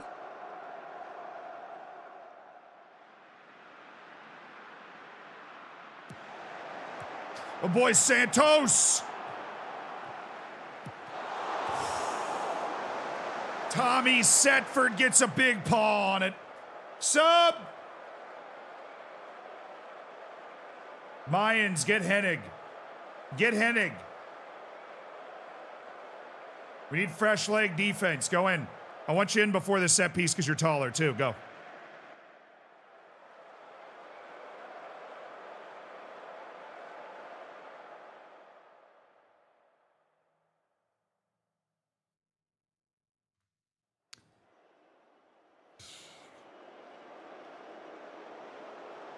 Hey, Hoodie, what's up? Quanto, thank you for the 39 months. Nearly at 40 months. Santos, Olmedo, who I trust in that kind of pressure situation to pass the ball around. Yeah, get that out. Jeez. What are we doing?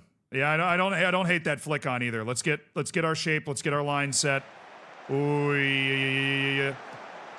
Good. Force it back out. Get the line up. Oh, he's offside. And Petrov got a leg in because the Petrov Penitentiary knows no bounds. It has no jurisdiction. Santos. Lopez. That's all right. Keep it up there. Mayans. Ooh, saucy from Madu Murcia. Johnson. Duran. Nino. Santos. We got the overload. Santos cooks his man. Santos! A La Liga goal for Sergio Santos! And what a goal it is! They've got their numbers too far up the pitch. Santos sends his defender to the shops. And the wingback who's been with the club since the third division cashes the check. It is so fun to see guys that I could have never dreamed of. I was unsure about him starting for us in the third division, by the way. And he has continued to prove me wrong at every level.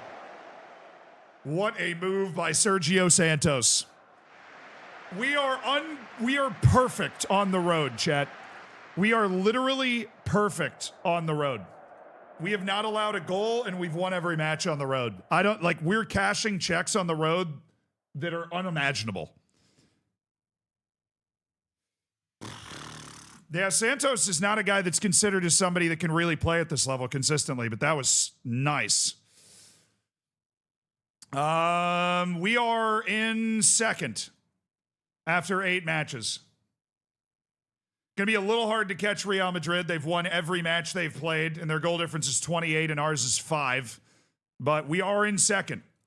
All right, Cesar Sanchez, my second favorite salad. Oh, he's very good. His physical ability at 18 years old is already all the way there. His composure, which I'm assuming will grow with game time, assuming the potential is there, which we don't really have a clear picture on, but he is resolute. I think in the value is also there, so he goes immediately onto the yes list. Hussein Obaid. Mohammed Al-Hussein. Ahmad Al-Harami. Bro, this Syrian team's got some tall players and some good players. Plays for Al Talia. 17-year-old important player in the domestic league. Unambitious but unflappable. He is a loyal, high professionalism stud. Not a stud, I mean, he's pretty good though. Hey, Abel Kanake of Papua New Guinea actually has some potential. Like, has a chance to be a professional level footballer. Shout out to him. Elton Kapai, Hamray Simon, Billy Sifus.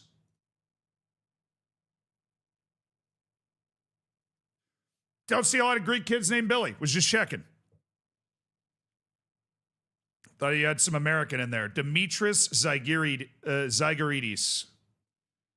Look at the change of direction. Oh, he should be a great shot stopper. The aerial reach at 4 is a little hard, though, especially considering he's already 19. Charalabos Koulouris. 16 tackling, 16 jumping reach at 19 years of age. You have my attention. You have my attention. Hey, Bose, thank you for the 5 gifted memberships on YouTube. Hell yeah, brother. Hell yeah. First Costa Rican just came in. Who got him? Mirage of Chaos, AMC, Kellen Krebs, Capricin, Rafael Santana. Welcome to the Hammers. And if you're around, I don't know how YouTube works with this, but because they might not be watching right now, be sure to say thank you. You get the fancy green on your name and soon access to the subsection of the Discord. Fabricio Villalobos. Keegan Malangu. Yeah, no, not really. Sammy. Oh, I was so curious to see how good Sammy May is. Sammy and May. 33-year-old Moroccan center back, starting to lose that physical ability. Yeah, he's off the short list. He's going to start getting worse also. He's going to start getting worse. My scout's working during the... Oh, no. Barcelona's coming to North Africa, chat. Barcelona is coming to North Africa.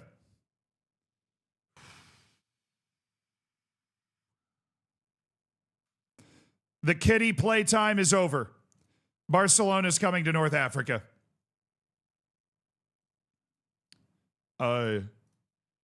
Freddy Vargas, the Venezuelan left wing, who is a Venezuelan international, plays for Maccabi Netanya in the Israeli league. I mean, the long shots are awesome, obviously. He's a barrel of laughs and a super fun player. Jose Daniel Marquez. He's a good player, but the concern is that his potential is not super high. So he's kind of who he is at this point. Does he have... nope, he has not picked up Portuguese nationality yet. We will keep an eye on Jose Daniel Marquez. Anwar Al-Shawadi, no. Ahmed Kenduchi. Kenduch. He's definitely a cheaper option. He's not somebody that belongs on the yes list, though. Jaden de Guzman, he is on the yes list, right? No? We were just waiting on that report, waiting for our scouts to get moving. Javi Abres.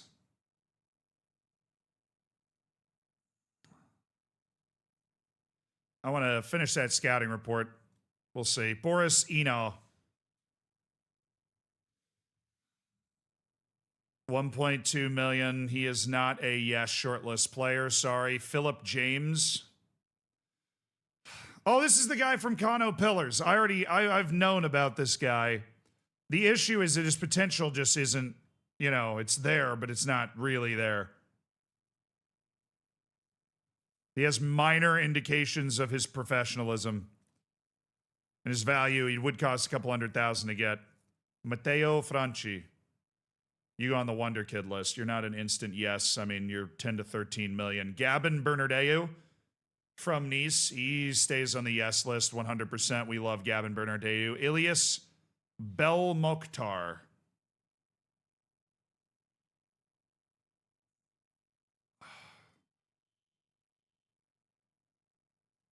Look, Belmokhtar, I don't actually think he's that good. Modibo Sissoko plays in the Malian League. Somebody a little worse than me has got to go sign this guy and let him develop for a year or two at the European League level. Because right now he's wasting his developmental years away playing in the Malian League. When he has holes in his game that he's not going to be able to fix playing in the Malian League. He's just not going to learn the finer mental parts of the game playing in Mali. Olmedo's making positive developments. Okay. I am ahead of Barcelona in the league right now. Barcelona, of course, the team that Olmedo grew up playing at.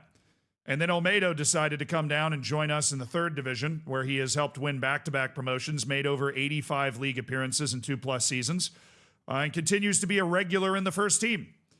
And is now playing in a team that is ahead of Barcelona in the league standings, as I'm sure is incredibly therapeutic for him. How are you second in La Liga? I don't know what to tell you. No, I genuinely don't know what to tell you. We're just taking it one game at a time and doing as well as we can, and we're doing very well. Particularly on the road. We've won every road match we've played. We have 2 draws and a loss at home, but we've also got a couple wins at home. Ibai de la Fuente. Right command of area. Very useless attribute. You really just need it to not be bad.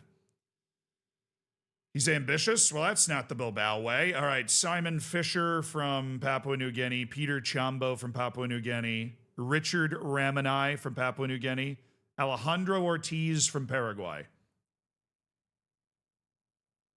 Good athleticism, good touch, definitely a guy worth tracking.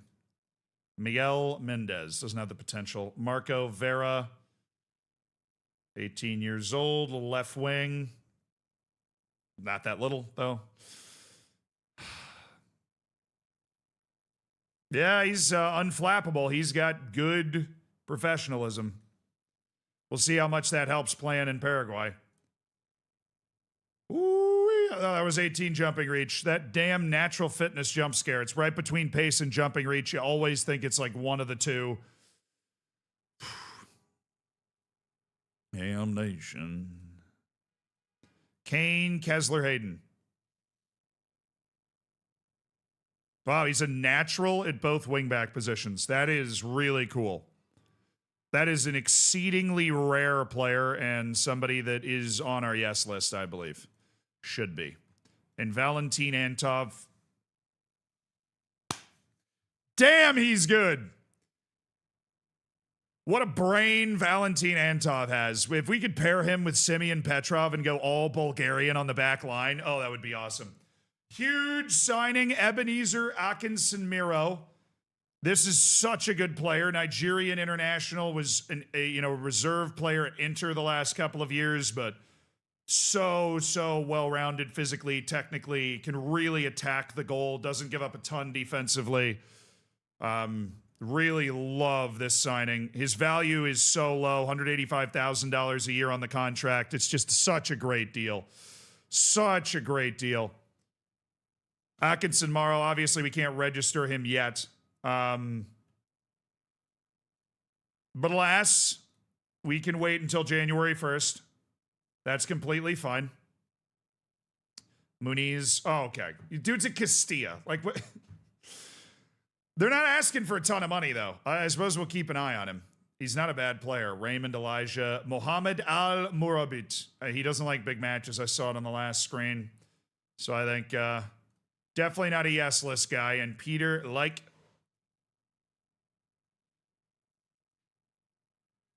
he stays on the Wonder Kid list. A known Wonder Kid. All right, Barcelona. Dude, I need to see the number. How many players have we gone through? We have gone through nearly 200 players since the start of that international break basically just kicked off. Our scouting department is putting in an unbelievable shift getting through the U20 World Cup here. Quieto not cleared. Okay. Understood. Olmedo, Petrov, Murcia, Ibrahim, Hennig, Santos is going to start. Haroon Ibrahim just needs a little shot in the arm. Two consecutive matches that weren't that great, and Santos obviously went in and scored, so yeah, it was good. Hennig, Duran, Matos, Yanez. We're not going to go De Leon. He was okay in that match, but he kind of faded. I think they're going to try to absolutely dominate the possession. So when we get the ball, I want to get it up. I want to get it up to Lopez, and we want to let Lopez run. We'll see how he can play on the left because we need Yanez on the right.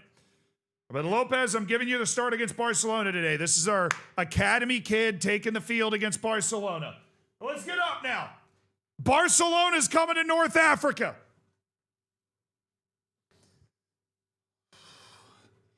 Shake it out. Shake it out.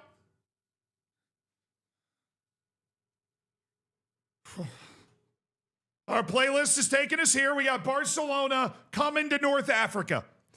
We are ahead of Barcelona in the league after the first 8 matches. We are asking 0 questions.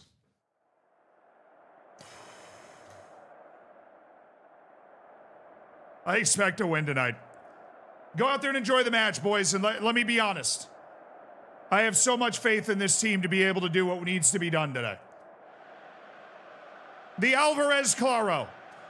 Just 6,700 fans, a one-time exemption as they build their new La Liga compliant stadium to be ready after this season.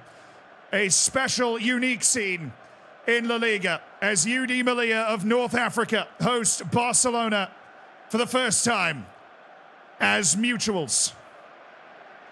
The last time Barcelona came here, it was one of the biggest upsets in the history of Spanish football. An absolutely massive win, 3-2 by UD Melilla in the Copa del Rey. Today, they meet as 2 members, 2 years on, of La Liga. It is a remarkable story, and it has been a remarkable performance thus far this season by UD Melilla with a perfect away record. They have not conceded away from home.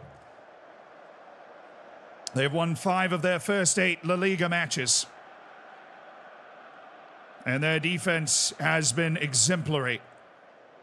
A system that UD Melilla has utilized through its 3 consecutive promotions after it was perfected by Hannibal Barca, the coach, down in the 4th division as a semi-professional team.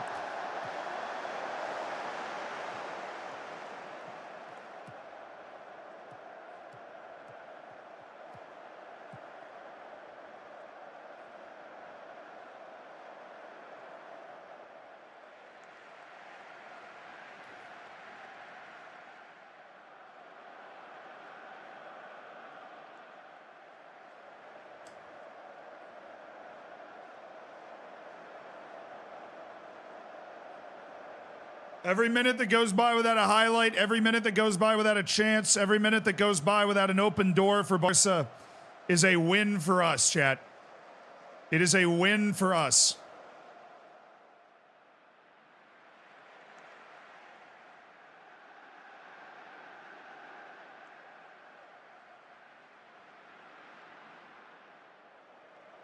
Hey, Santos, get it to halftime. Get it to halftime. Got a bit of a knock on Santos.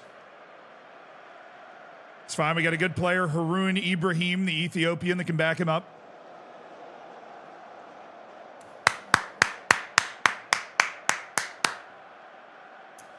Yes. Yes.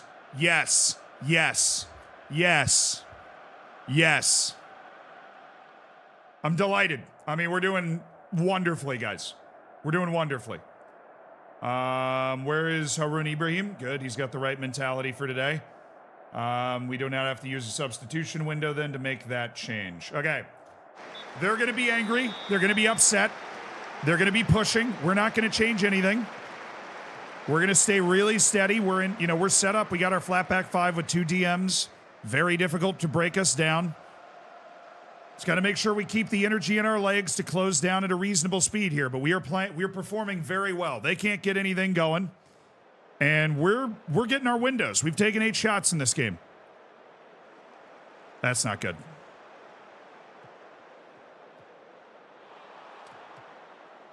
Yeah, keep moving, keep moving, keep moving, keep moving. Keep moving, Duran. You got... Oh, they opened us up like a can. They opened us up.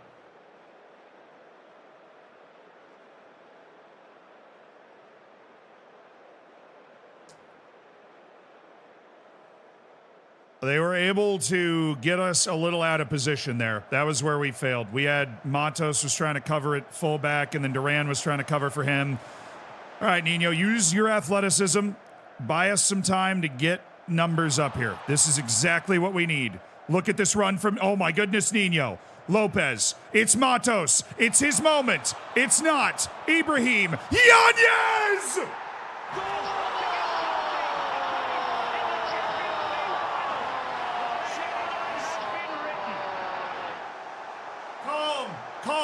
Calm. We're very fortunate this has come to us. Good pass by Haroun Ibrahim. Good finish by Danny Yanez. Calm.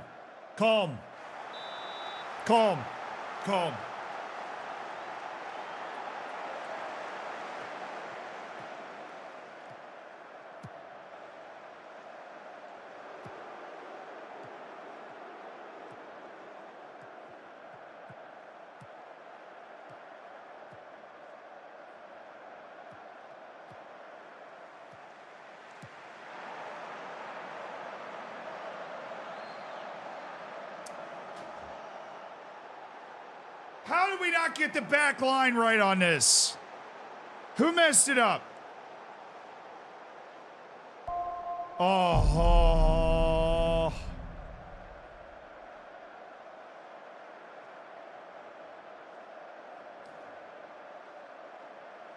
Mercy's just getting beat to the spot here.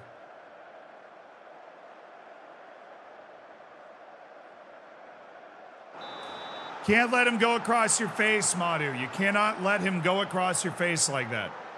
Do not trigger press on Yusufa Mukoko. Do not trigger the press on Mukoko. That pulls Petrov out and it lets Danny Olmo get into that space. Come on, boys. Sup? Crosso. Come on, you're not that nervous, you're fine. Now, actually, let this shout work. We'll do the subs at like 73. Let this shout work first. Let this shout go. Where's Petrov? Find the Bulgarian. Where's the Bulgarian? That's not the Bulgarian. Lopez, Yanez, Haroun Ibrahim. Haroun Ibrahim!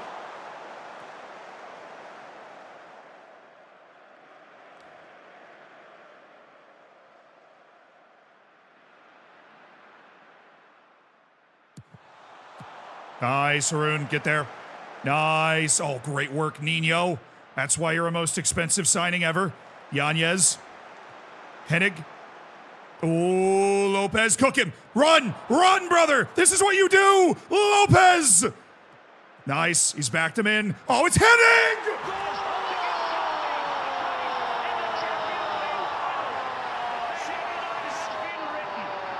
Wait. Yes, it is. Yes, it is Max Hennig. From the 18-year-old Pedro Lopez, who's able to run through the defense again with the reckless abandon of someone that doesn't know how much pressure there is. Crosso, you're in. Bit of a broader lad, better passer. Gonna help us break that press a little bit better. Matos, where's Muhammad? He's looking aggressive. Good. I want him frothing at the mouth. Olmedo, you're out. We're going to leave Petrov in. We're going to need his size or else we'd take him out. Olmedo, you're out for Yamyogo. Hey, I have faith in you guys. Let's go. These are changes that are going to help us see this match out. Great job by Lopez to stretch the defense. And then we hit our wide overload with Hennig, who's able to get into a little shooting pocket, and it's really a lovely finish.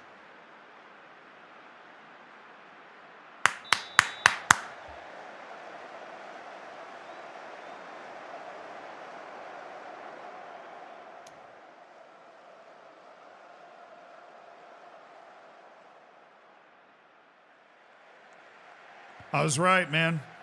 They're playing that high line. They're disrespecting us. That's when Pedro Lopez is going to whip you.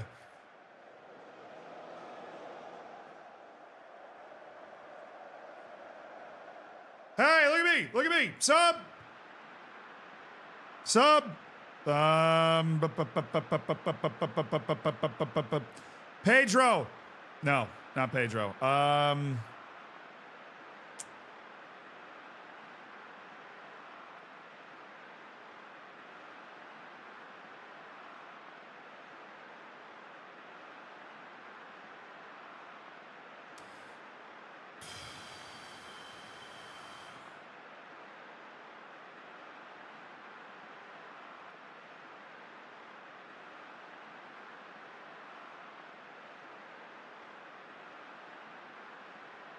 Marv, get Pedro. Pacey, dribbly guy can pick the ball up and break in the counter again. We want that.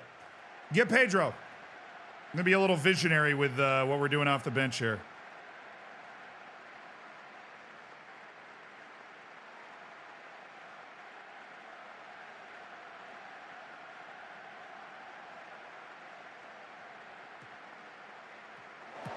Changes aren't even in yet. The changes aren't even in yet. The ball hasn't gone out.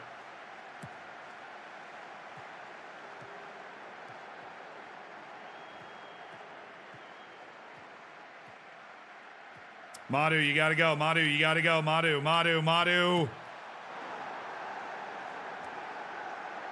Madu, you can't let him do that. Madu, you cannot let him do that. All right. What change can win us this match? De Leon, you're in. We need somebody that can go pick the ball up and score a goal for us in the last couple minutes.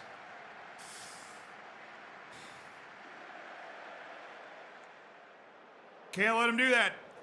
Hennig was tired. Probably should have brought in Mayans. I was thinking about it. Oh, dude, come on. I mean, De Leon's already in, so I don't know what was going on there. I think the match is just going to come to an end. Dude, we could have won that. We could have beaten Barcelona.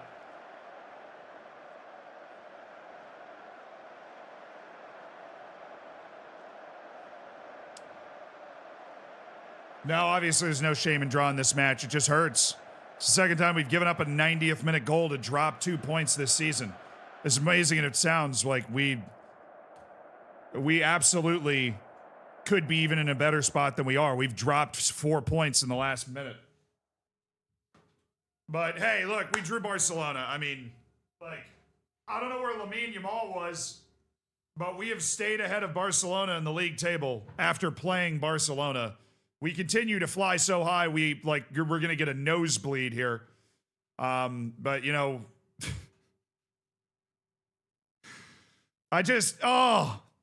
we just needed to attack that run earlier because Hennig was struggling to get back because he was tired at the end of the match, and that was his spot. Yeah, Yusufa Moukoko is good. Where is Lamine Yamal? Is he there and just not playing? Yeah, they just rested him for that match. They gave us the chance.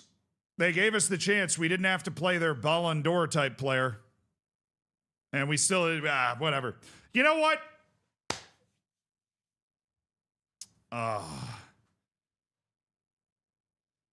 Yeah, that or we need to, late in matches, we need to drop our wingbacks and give up on the idea of trying to get that wing overload in possession and drop our wingbacks so Hennig doesn't get caught out like that and just play a flat back five for the last 5 or 10 minutes or something. I feel like that's the situation. But that's it for the stream today. I hope I've sent you off into the weekend with good vibes. You know, we only got to play 4 matches with all the scouting that we did, but we've, saved ourselves. We got our first loss, but then we won at Sociedad, which is insane. We've drawn Barcelona. There's no stream tomorrow. Next stream is Tuesday. I'm going down to Charlottesville this weekend to watch my beloved Virginia basketball team play. So it's going to be a lot of fun, but I am going to be away from the computer for a couple of days. I hope you have a good one. I do. We're going to find somebody to raid, and thank you so much for the truly tremendous vibes today. Love you guys. Fist bump. Word of the day's coming on YouTube. On Twitch, we are raiding into somebody. raiding into somebody. Get a little copy pasta ready. Get a little copy pasta prepared. We have found somebody who is woefully unaware that they are about to get blown up by all you jabronis. About to get absolutely ignite their evening. So even if you're going to dip out on Twitch, stick around for the raid. It's going to be a fun time. I am sure. I am absolutely certain. All right, but thank you guys so much for hanging out today. Had an absolutely wonderful time. Thank you for being here. And I cannot wait to see you guys on Tuesday because the vibes of this club, the results that we are managing to get are absolutely insane. We're starting to identify wonder kids in this process, this progress we're making as a club. Hopefully we can pull ourselves up, as we improve our infrastructure over the course of the year to being a La Liga level club and not just on the field, but in everything. Have a great weekend. See you guys.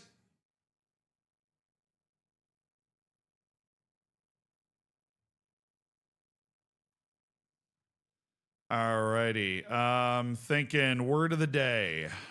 That's what I'm thinking. Adulation. Adulation. Adulation. Adulation. Adulation refers to extreme or excessive admiration, flattery, or praise. The triumphant players were greeted with shouts of adulation. All right, YouTube.